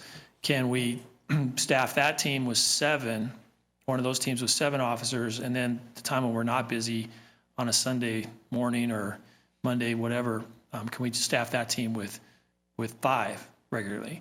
And the problem I think we have there comes back down to I think we're always operating currently at our absolute minimum for officer and community safety. So I think that having 6 officers in Littleton to cover the things that we need to cover here, one traffic accident on Santa Fe can wipe out our entire department just to handle that one accident. And if you get a domestic, that's 2 to 3 officers. You take in a 3-hour transport to Douglas County or a 2-hour transport, you can see how very quickly we're running down with just 2 or 3 officers. We have tremendous partnerships, don't get me wrong. We partner with our neighbors, you know, all around us, whether it's Inglewood or Sheridan or Arapahoe County or Douglas County. We have a great working relationship, and all the agencies down here do, and we rely on each other. But it's mostly, they have their own service demand, and it's mostly for emergencies. So we wouldn't normally call in Inglewood or Arapahoe County to handle non-emergent calls. They would just wait. Those people would have to wait. So anyway, I think we're staffed at our absolute minimum right now. I think we're normally below that. We looked at other process improvements. How can we avoid being in here? And if you need to give me the hook, Mayor, and you just want to approve everything, I'm good. We can just move right on. So process improvements, we looked at our calls for service. How can we handle that differently through a process? And so what we do there is we've empowered the dispatchers on those 100,000 calls coming in and out. We go on 44,000. The rest are handled by dispatch. You know, of those 100,000, we refer fires to them. So they come into police, they get referred to fire. So we have about 70-some thousand that are police-related calls. So if dispatchers handle, without sending an officer, in excess of 25,000 calls a year. And that could be something as simple as referring them to another agency, you know, like Human Services or something like that. Or, you know, we get called, and you wouldn't believe the stuff that we get called. If you don't know how to handle your problem, call the police, and we'll try to figure out how to handle it for you. And so our dispatch handles a number of calls with that. Chief? Yes. 100,000 calls, how many were from police, did you say? It's about 70, and a little excess of 70,000, yeah. So dispatch resolution in about 25,000 of those calls. And then we also have used our community safety volunteers. Again, we applied for a federal grant, and we're lucky enough to be awarded a federal grant. We have a tremendous active volunteer base here in Littleton at the police department, and they wanted to do more. So we wanted to give them an opportunity to get out there in the streets. You guys have seen the vehicle, the community safety volunteer program. They're out there patrolling, doing non-emergency stuff for us, being visible. They do a number of things that our officers would normally have to do that are vacation checks on homes, business checks. They can help us direct traffic on traffic accidents.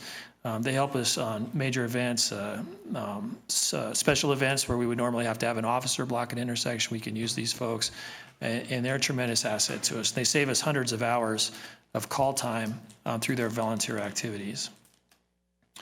Plus, as I said before, I'm a big believer in proactive policing and the high visibility and having them out there visible and at the schools and at businesses and in the community is helpful for us to prevent crime. We talk about time per call, that 48 minutes per call. We looked at how we can work to address that. And obviously technology comes into play.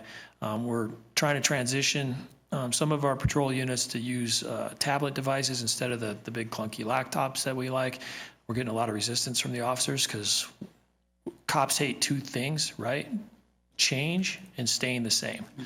They hate both of those things. So, and that's true.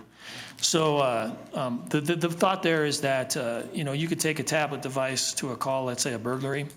Before we would have a camera, we'd have, take some information, you take some pictures, you go back, you write a report, then you go and you download your photos, so you can see how the time would really add up. With the tablet device, the vision is that you would go, you take the tablet, you take the pictures with the tablet, write your report on the tablet, and then theoretically, before you're even back to your car, you're done and you're ready for the next action, right? So we're looking at process improvements like that.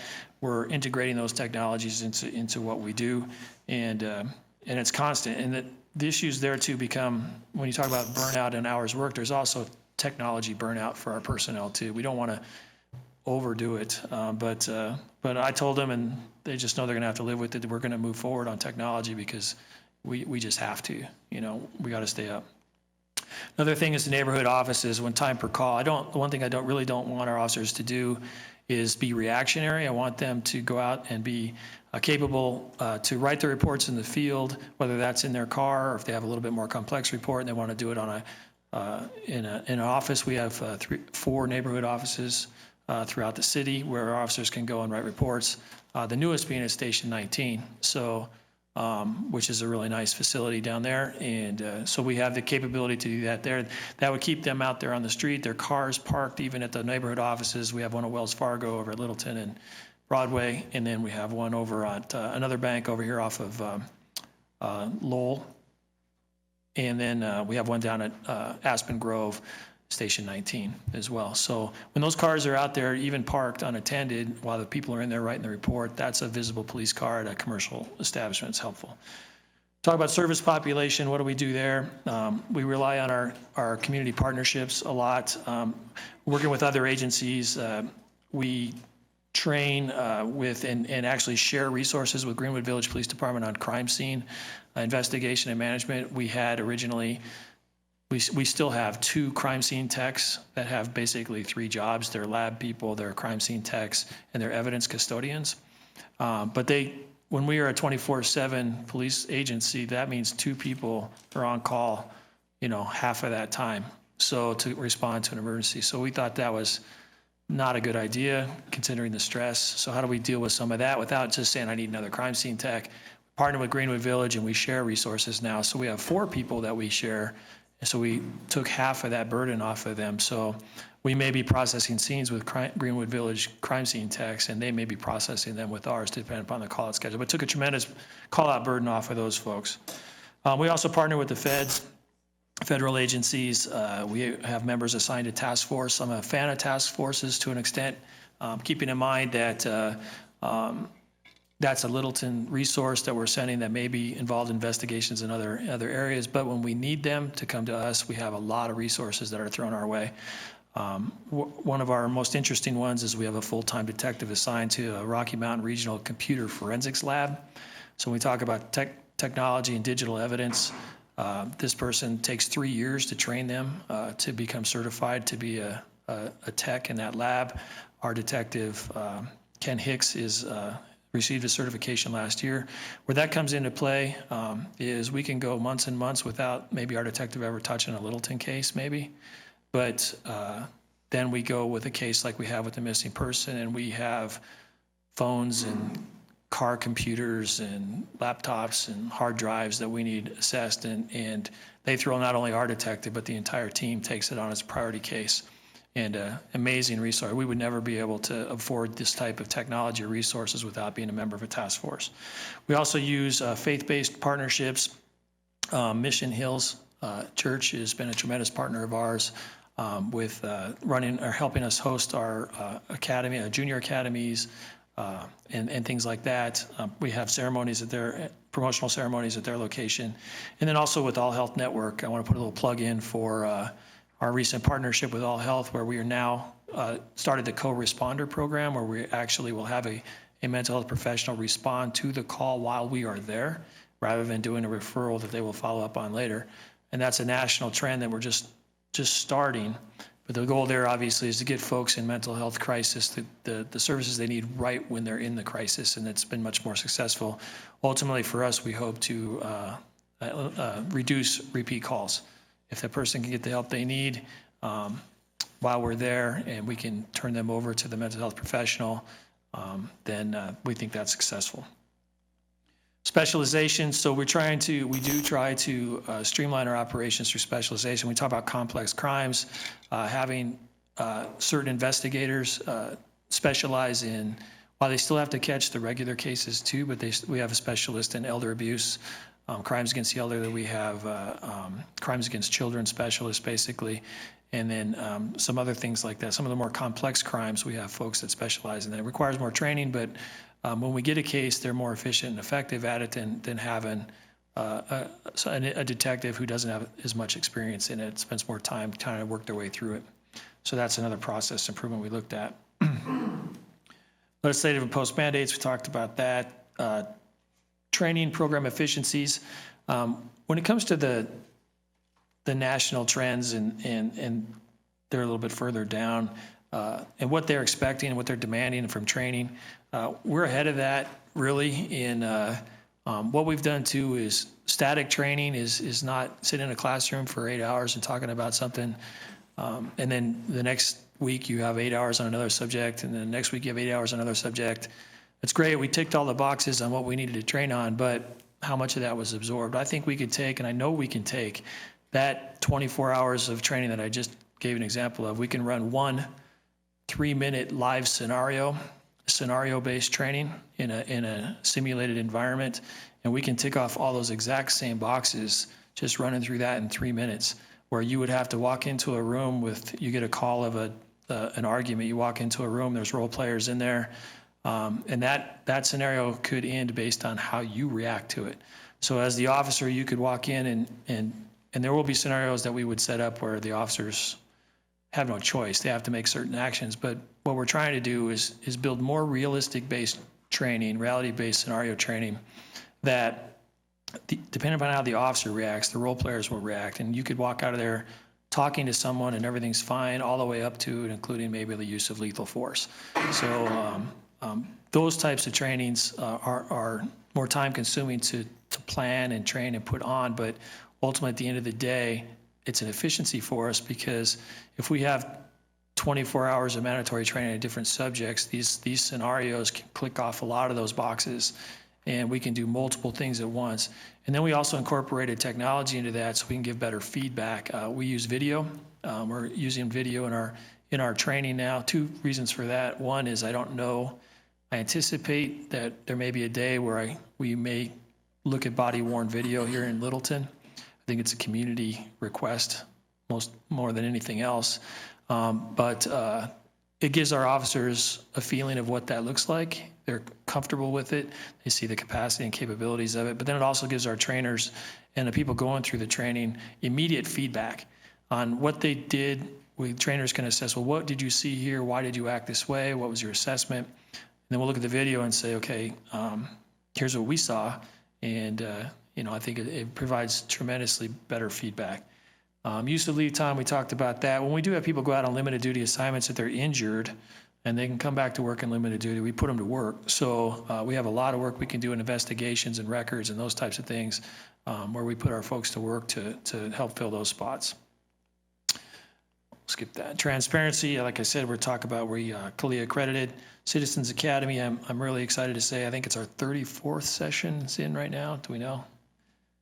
197th session of the Citizens Academy is in session right now. So I think that's a great way to be transparent with our community and with you folks in that the more people we can get in, the more people we can get educated on how the police operate, what they can expect from their police in Littleton. And then for us, having that interaction with our community is vital. Getting that feedback from folks, even when it's always not always popular, like the first night of this academy, we had some negative feedback on some of the things we did, but it's good. It's good. We need to know, and we need to hear what the folks are thinking. It gives a great opportunity to build those relationships. So that's basically where I'm at. It basically comes down to yes. The alumni group from the academy. Yeah. Because you keep educating us that way too. Yeah, so Peggy just said the Littleton Police Citizens Academy Alumni Association, over 130 members of the association. That another way that they just go out and they're just awesome. They just in the community they have you tell two friends and they tell two friends and they tell two friends about the police department and we're very lucky. It's very positive. So. But really what it comes down to is spending the last several years looking at our operations. We've done all these things that we can do to try to become more efficient. We have become more efficient, but we have an increasing demand that we don't anticipate is going to be going away. So when we came to the budget planning for the city, our numbers are 7. The thought of there is that I would add 1 person to each patrol team and 1 detective, and that is the primary reason for that is relief. So when we are compensating for this additional time off that we're seeing through training, through leave, through any of the other number of things that we have going on, that would provide us with a little bit of relief for each of those patrol teams to be able to staff at a level which may be slightly above the minimum I think necessary to maintain safety. Takes a little bit of the pressure off our officers, relieves their obligation to work overtime, again, keeping in mind that they want a work-life balance and they value their time off.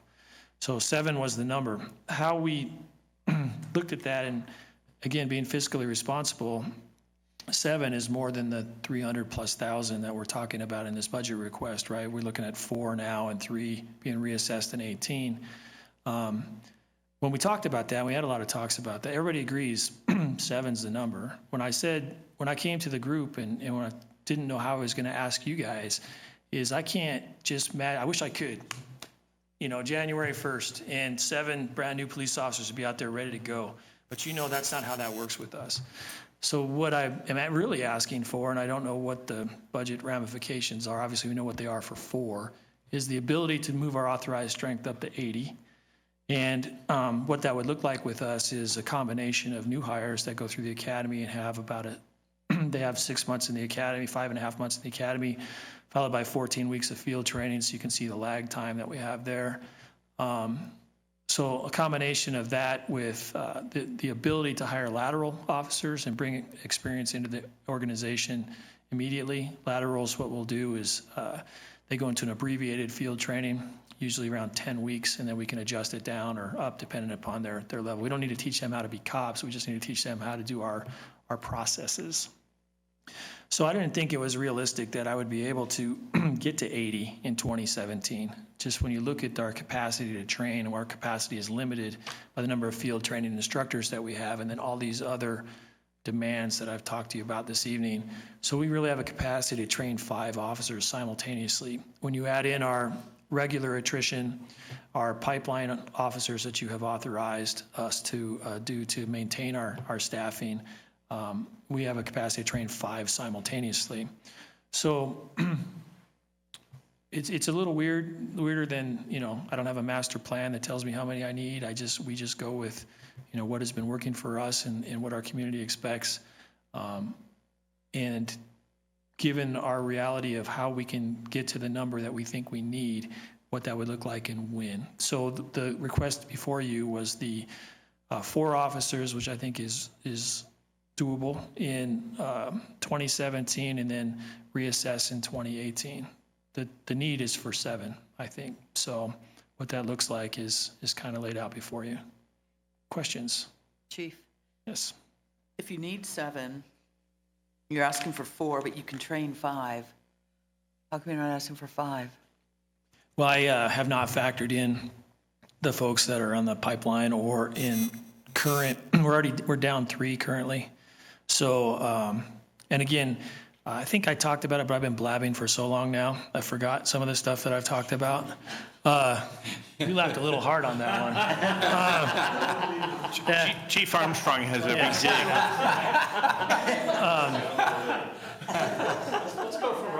So one of the reasons we have never been at full staffing until like within the last 8 months. And we're still not at full staffing, but what I have done is I have staffed the patrol division fully. So these 30 spots we're talking about, we don't have any vacancies on those spots. I have vacancies right now that I'm holding on some of the proactive units. There's an investigations task force spot that's open right now.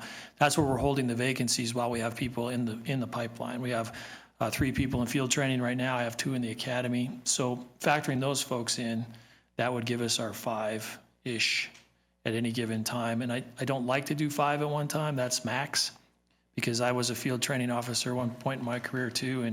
And when we train it for 14 weeks, it's 4 weeks with one person, 4 weeks with the next, 4 weeks with the third, and then back to the first one for 2 weeks is pretty much the. And when you are a field trainer and you go back to back to back to back to back to back to back with recruits, you want to lateral to the fire department, and nobody does that.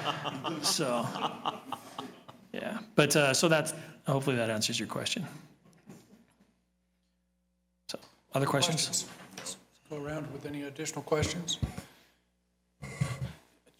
I just reflect to you, Chief.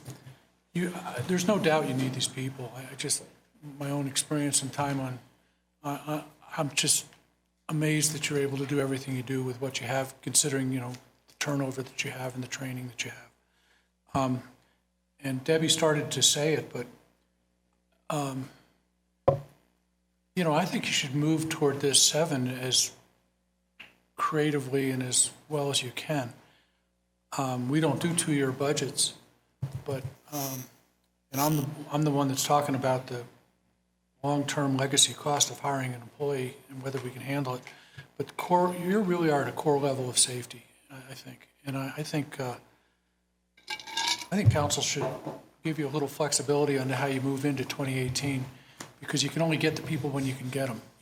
They graduate or whatever it is. I don't want you to miss any chances. Just a thought. Phil. Phil. Chief, thanks for being here. A couple areas that I'd like you to comment on, at least that are very visible to our citizenry, and I know put some demands on you and your staff. What's happening with regard homeless and transients? Certainly, there's levels of visibility to citizens that is concerning. Secondly, Arapahoe County opioid abuse, what's being done in that area. And the third is related to traffic enforcement, but with heavier traffic on our major arterials, it's driving traffic into our neighborhoods. Yes. And being partially addressed, so I don't want to say it's being forgotten, but that's when you're going short, that's probably the area that's getting missed. So if you could maybe comment on those 3 areas. So I think just the fact that you were able to throw 3 out there like that quickly demonstrates the diverse demands on our organization, like you said. So the homeless population, we have seen a tremendous increase in calls for service regarding to homeless.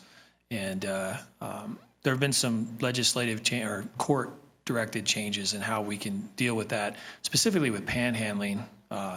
In general, we had a city ordinance, as you all know, and you had to modify it, which did prohibit panhandling along the roadways within Littleton city limits, and that kept a lot of the folks that we're getting calls on right now elsewhere, maybe still in Littleton, but maybe out of sight, so we weren't getting a lot of calls on them. Now, obviously, even a good example is one of the worst intersections we have in the city at Santa Fe and Mineral. We see people down there panhandling, which is, it's crazy. I mean, there's a lot of volume down there. I understand maybe why they would go there, but the worst intersection, I wouldn't want to stand down there. It doesn't feel safe. But those rocks are loose. Yeah, not just that, but the parks. Obviously, we see an increased population in the parks.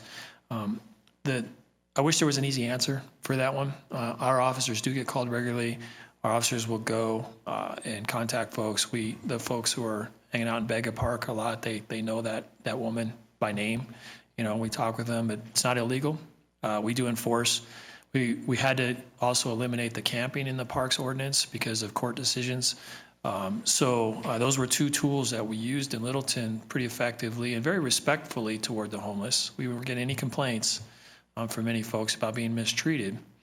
We enforced the law with dignity and treated them responsibly and professionally, but we lost those tools. So, but one tool we still have is the park curfew. Basically, the park closes at a certain time. We still do enforce that. So we do move people out at night, but they're back in the morning, and there's really not a lot we can do about that. We talk about the opiates, and I talked about this before when I was speaking with folks, and when we were talking about the legalization of marijuana. That is a national trend. We see an increase in heroin, and then obviously now they're mixing heroin with fentanyl. And we were talking about that earlier today, and I think we used the analogy. You don't want to, when you're starting drug use, you don't want to just jump right on that great big Clydesdale. You should start small with a pony. Don't go right to the heroin fentanyl mix. That's a bad choice.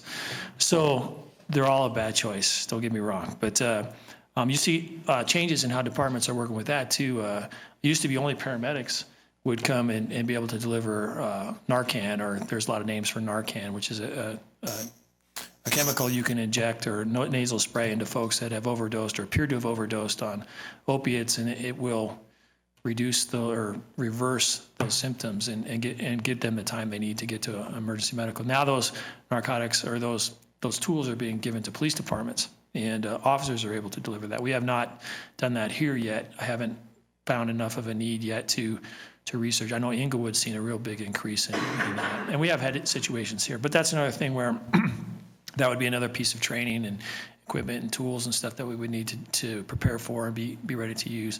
And finally, what was the last one? I'm sorry. It had to do with the traffic. Oh yeah, I forgot traffic. Yeah. Yeah, there's nothing we can do about that. We're totally screwed. Yeah. Do you care if I don't repeat that? No, that's good. No, I mean, I think it's a metro-wide issue. The traditional response to traffic are the 3 E's: education, and enforcement, and engineering, right? And I think we're pretty responsible here in Inglewood. See, I've been doing marijuana now. Here in Littleton with Public Works and stuff, and I know Mark's done a great job on trying to do the engineering pieces. And then the enforcement piece, we work as best we can. I'm a big proponent. Traffic officers are unique individuals. If they love traffic and love writing tickets, that was never my thing, but they love it. It's hard to pull them away from those areas where they're going to get a higher frequency of citations, so speeding areas, right? I'm more of a, let's get in the construction zones, the school zones, the community complaint zones too. So we're working constantly to make sure we're hitting the areas we need to hit. Also keeping those speeds down though, because the higher the speed, the more likely for injury in an accident. We finally fully staffed the traffic team in the last 8 months, probably. So we do have a fully staffed traffic team. Again, as our staffing has come up, we've put those positions in where we can get the priorities. Some of the community be happy to know we discontinued the motorcycle program, so you won't see officers on motorcycles anymore. Harder for us to hide, but I think we can still write plenty of tickets. But Hopefully that answers your question. Yes. Yes. Mr. Mayor, I'm sorry. Go ahead. A little flip on the homeless. What about keeping the homeless safe? If they're here, I think everybody ought to be safe that's in the city. And I imagine that's a difficult thing to do. Yeah, you know why? The main reason it's difficult is because they don't outreach, and it's not unlike the Latino community sometimes when you have folks who are undocumented are hesitant or afraid to call the police. And a lot of it's just because they don't know, they don't understand. The last thing we're going to do is enforce some sort of immigration thing, or the last thing we're going to do is boot some homeless person out of Littleton because they're being victimized or anything like that. It's the last thing we're going to do. They're people just like everyone else, and they have a right to be safe, and that's what we do. So, but I think the biggest challenge there is knowing what it is that they're experiencing and being made aware of it. So do you patrol the areas that they congregate? Yeah, well, I think we have, yes. So as we're made aware of areas and individuals, like I referred to in Bega Park, our officers will develop relationships with them, and they'll check on them and go by. And again, twofold. The reason really is twofold, like you said. One is just to make sure that they're doing okay, but also to just make sure that they know that we're there as well. And that, hey, you know the rules, make sure you abide by the rules. And we find most of them are very receptive. And the ones that aren't receptive, then they get to experience a little bit more of an enforcement type atmosphere. Mr. Mayor and Council, if I may suggest something here, if you are inclined to fund the 4 officers as requested here for 2017, recognizing that the ultimate goal here is a staffing addition of 7, then I'd suggest that, certainly we could work with the police department and report back to council on the police department's ability to kind of staff that and at what time, during the given year. And again, kind of report back on what might be a next step. Obviously, the budget is being proposed here at 4, so there's kind of a financial impact, but I think you're hearing that the chief is kind of explaining that there is a kind of a larger issue beyond the 4. But again, we'd have to report back financially on what that might mean, be my suggestion. So I have a question. So we hire the 4. How does that affect vehicles? So I cheated a little bit on vehicle replacement. So we had some older Crown Victoria police cars that were due to be rotated out and sold, and we kept them. So we kept 5 additional cars that we're using with the SROs right now at the schools because they're low mileage. They usually drive to the school and back. So we felt that it was okay. They weren't cost us a ton of maintenance and stuff, but they were due to be rotated out. And we did get the new vehicles without surplusing out or selling out the old ones. And we, like the fire chief was saying, that the amount of money recouped on those old police cars is very minimal, and so we didn't think that was a big, so we anticipated your kind gesture of approving the 7 and anticipated that we didn't want to come in with, at least at this point, obviously, in addition to just the FTE, we're going to need, X number of cars at the same time. Eventually, we'll phase in and determine what we need and what we don't need. Just because you need 7 officers, that probably equates to maybe 2 police cars, because we're still staffed for the same 24/7. It's really a relief factor we're building in and not an additional patrol officers on the street, if that makes sense. So my own thought, I think Bruce was hinting at this, is if we really are aiming for a certain number, I'd like us to aim sooner, as soon as it's feasible for you, for the department to do what it's doing. So I think that Mark had done I think it's a good recommendation that we'll move toward, should you guys decide to approve the 4, we'll move toward the 4, and I'd be happy to come in and keep you guys apprised. And if we get to that point too close before the end of the year, And then it looks like we maybe go over that, plus our pipeline authorization before the end of the year. Then I would come in and I would say, here's where we're at, and then obviously Doug and the new city manager would have a say in, do we want to move forward? Can we afford to go forward with another 3 at this point, or do we want to wait till 18? So I think that it's prudent. I think it's reasonable. I don't think that whether you say 7 right now or 4 right now, with my knowledge that you guys are receptive to, if we get there, come to you and we'll reassess at that time, even before 2018's budget. I think that would be doable for us and reasonable. Thank you. Any other questions for the chief? Question, but not of the chief, to the finance director. As we're looking at the personnel increases, there's a couple of things that I'd just like to make sure we're kind of clean on. As we're looking at not the headcount, but the financial impact, is that for the 2017 budget reflective of any salvage that might occur with regard reduced overtime? Because we're trying to put in the relief so that we're looking at net numbers, or are we just looking at increased numbers without reducing at the overtime? So I didn't want to come in here and pitch this as a reduction of overtime ask. I know the fire department did that a couple years ago with additional staffing, and they are able to show a reduction in overtime. I don't know if I'll be able to show.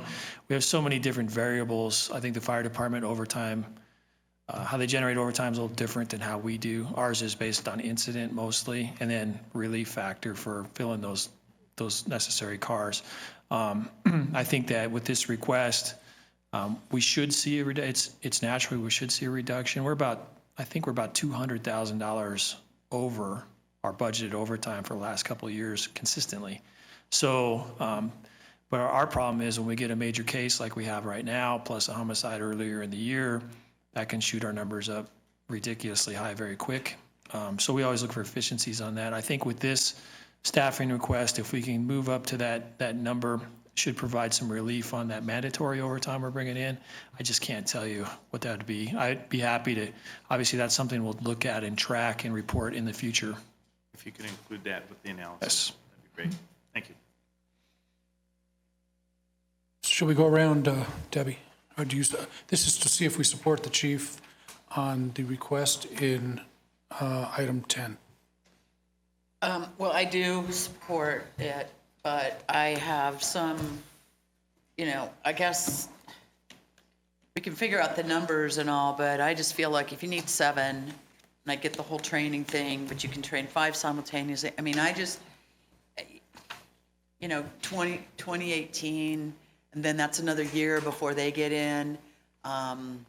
If all you want is 4 for 2017, but then this kind of weird dangler of 3 for 2018, I mean, I have no problem. I would support 7. One thing to think about with the budget as far as the number that's provided for this document is that is January 1st, 2017, if we have the 4 for this number, or 7, which will not happen. We will not have 7 on January 1st. So the longer it takes us to do that through the year, obviously, the less impact on at least the 17 budget. Obviously, we're talking FTEs for so a long-term commitment, but for the 17 budget, it has a varying impact. But I agree. I'm looking for 80 as authorized strength, and how we can get there will be creative. Yeah, we talked, I'm glad you're using the pipeline and all, but again, the pipeline always seems, there's always a clog in there. And so, safety, it's our number one deal, and I know that when you add 7 staff, you don't just add them one year, you pay for them in the next year and the next year and the next year, and every year they're on, they're making more money. So it's not an inexpensive investment, but I also recognize the fact that the community is growing, that the High Line down there is not finished and built out and not fully occupied. It's probably at about 60%. You've got 3 hotels coming in and an event center, and that can create some more activities for you. You've also got the entire Littleton Village, which is, when built out, what could be an additional 400 homes. You take 400 times 2, 3, 4 people per. So all of that stuff is going to happen definitely within over 2017. You'll see most of that stuff.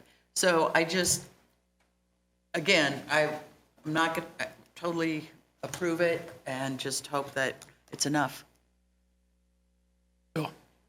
I would be up for pushing it forward a little bit so you can get your people when you need them. And I think, you know, the character of the calls you're getting is changing a lot. And you didn't address it specifically, although you did kind of generally about the criticism that police have come under over the last couple of years because of a few unfortunate incidents. And I assume that affects your training, that's all built into that. So I'd like to see you work up on that a little bit, but I don't know what number to put on that. So I guess I favor the 4 now, but I'd be open to taking a look later. Jerry? I support the chief as planned. And later in the year, if turns out that you have the ability to take on more, then we'll address it at that point. So I support what he's brought to us. Yeah, and I'm in support of what you brought us and the discussion the manager had, that come back to us if a window opens up and there's an opportunity there to get the right people. We need to know, I think. Okay. Doug? Yes. Yes, and I want to allow the co-response with the mental health. Given what has happened nationally as well as internationally on that front, I think that's great. And view the staffing addition as one of those things that preserves some things that are important with the set team and their reach out, the SRO's presence in the schools and that partnership that we have with LPS. And will echo at least what I'm getting frequent calls on, not necessarily daily, but frequent enough relative to neighborhood enforcement. Peggy? Yes. Okay, that completes 10. We're going to just take a minute or two break while we kind of look at the time that's remaining, city manager and I, and figure out how we want to do it. So if we could just take about a 2-minute break. All right.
Return from our quick break, it's almost our quitting time, which is 9 o'clock.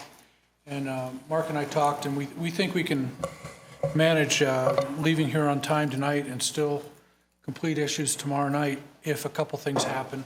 Mark's going to address a couple of the reasons why we think we can do that. And I just want to say that item number 21 is our nonprofits. And that could be a short discussion or a long discussion. I mean, we can spend a lot of time on those. If we choose to, that's going to be the last item, and it'll be the deal killer for tomorrow night, because it'll be the one to decide when we leave.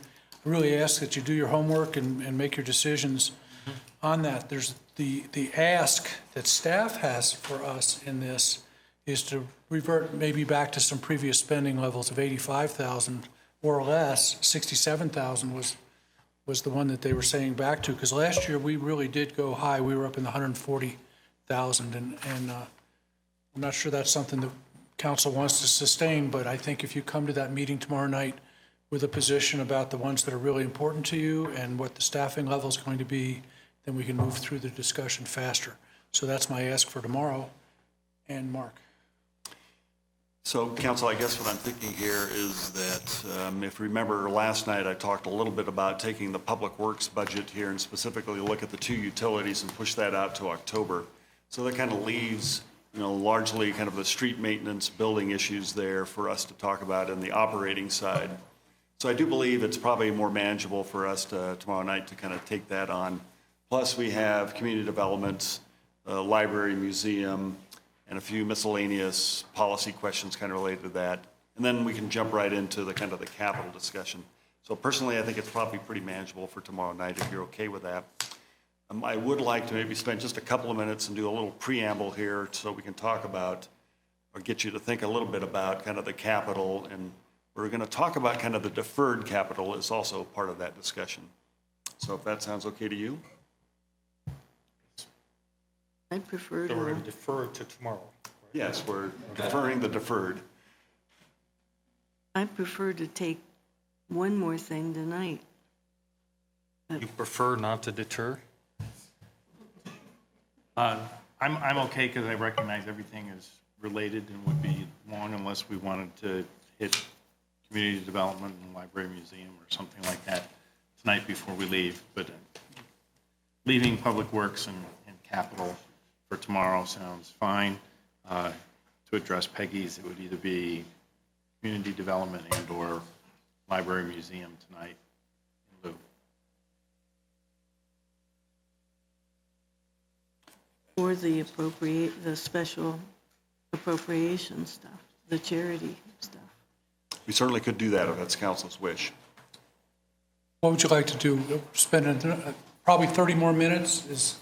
We had planned on 30 minutes with Public Works, which we know is part of tomorrow night, but we think we had an hour for community development, library, museum, and citywide, actually 45 minutes. Certainly we can find a way to fill 30 minutes if you want to spend 30 more minutes. I don't. I'm exhausted. We were here late last night. We may be here late tomorrow night. That's my feeling. Just want to say I'll rally. So, Jerry, any feeling? I'm okay with cutting it short. Bill? Unfortunately, I won't be able to be here tomorrow night. So I'm okay with cutting it short. If council wants to handle it that way, I would just say on the citywides, I do want to see us keep our operating reserves at 17%. I think that's important. So that's my. You want to talk about that one right now as a group? We don't have to necessarily reach, I don't know if that fits your schedule. Is that, Well, would you rather do that for tomorrow? Yeah, tomorrow probably fits better, but I do have a little preamble to kind of maybe set the stage. So maybe, let me have that discussion with you if that's okay, and then you guys can decide if you want to step a little further into this with maybe one of the other operating departments or what else you might need. Because it is 9 now. Would that be fair? Is that okay? Are you saying to stop now? Well, I have a little, I do want to set up the discussion. I think it's important for tomorrow when we talk about capital and the deferred discussion. And I guess it touches on the issue, I guess, of reserves, because again, it's to help you kind of think about this a little bit. let's try it and then see where this goes. Let's go for it. Okay.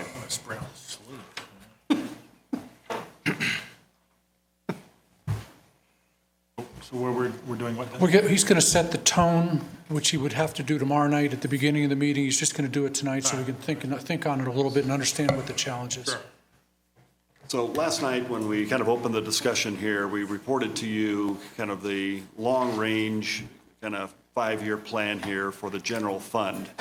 And if you remember, Doug Farman here showed you a couple of graphs. The one on the left has been modified a little bit here. I believe correct me if I'm wrong, Doug, we added maybe a little bit more detail in 2012 and 2013.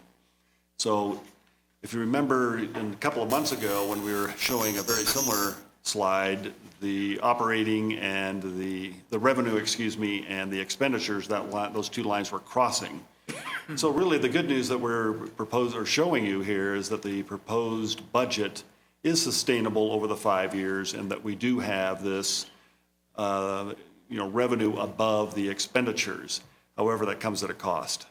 And that's perhaps the piece that we tried to articulate last night that maybe isn't as clear as it could be. And so this graph on the right is a representation of what the general fund has been transferring to the capital project fund over time. And so as you look at that graph on the right, you'll notice that in 2017, the transfer is about $925,000. Is that correct, Doug? That's right. And so after that, based on, our ability here to kind of fund the general fund operating, that transfer drops literally to zero in 2018. And so there's a slight uptick in the outer years, maybe a little bit different than a couple of months ago, but based on the volatility of some of our revenue sources, that's a pretty thin line there. So the real message that we're showing you is, again, on the left, we can sustain that over the 5 years. On the right, the amount of transfer back to the capital project fund is really dropping to zero. What that means then for tomorrow night is that we're going to have a discussion about how that plays out over time, because we end up spending the fund balance in the capital project fund over that 5 years in order to kind of meet the priorities for the city council. And I think you'll see that in pretty short order here that we're going to be able to maintain for a couple of years a relatively robust street maintenance program. But in the 5th year, we get to the end, the only funds that we would have if nothing changes is, quite honestly, the HUTF, the Highway User Tax Fund, at $1.3 million. Today, when you look at the maintenance, we're spending over $2 million on street rehab, paving, plus several other accounts, multiple hundreds of thousands in concrete work, and probably over $3 million when you look at that total. So today, $3 million we're spending. In the 5th year, $1.3 million if nothing changes. And so that is a rather significant change, and as we've had this discussion for now a couple of months, the relative investment that we should be spending just on the pavement is $3.85 million per year in order to kind of catch up and maintain, our present pavement infrastructure. So we obviously have a very significant challenge. And I just wanted to make sure that it was clear when we get into the discussion here about the deferred, that this provides some context, because our ability for the general fund to fund much of that capital will evaporate. And so this kind of goes back, I think, again, to maybe some of the message that I had for council on how we approach this. We have time. There is a path. We do have fund balance in the capital fund to maintain some of our infrastructure here for a period of time. But we have, quite honestly, 2 to 3 years for us to have a more detailed discussion internally. And this is the need for a priority-based budgeting, so we can see programs, services based on your priority, so we can see that detail and measure that performance. That'll give us the time to look internally. And I believe we need to do that first before we have the discussion of other kinds of revenue. My guess is that we'll have to do both. But that's the strategic approach that we need to discuss here for tomorrow night, is this is going to be a multiple step, multiple year process in order for us to truly get a handle on the financial stability of this organization over time. And so that's really kind of the preamble here. I just wanted to kind of make sure that was clear. that you didn't see just the graph on the left and somehow think that we're fine. I want to ask just one simple question, since you're talking about future revenue. In the past, we've had some presentations on leakage due to internet commerce. And if Doug can maybe resurface some of that, that estimates if Congress, in its lame duck section, I'm going to guess, possibly addresses that marketplace fairness, what impact that might have to our revenue.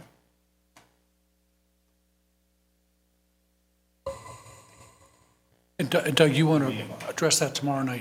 You're not in a position to address that. Yes, I think Economic Development has some statistics on that, so I'm sure we can bring some information tomorrow night. Any other thoughts about the charts and what Mark's talking to us about?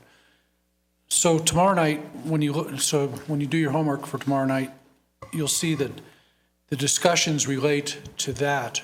You know, when you talk about fund balances for this year, it's really a long-term kind of thought process on some of these items. So that's what we're hoping that our discussion tomorrow night will be.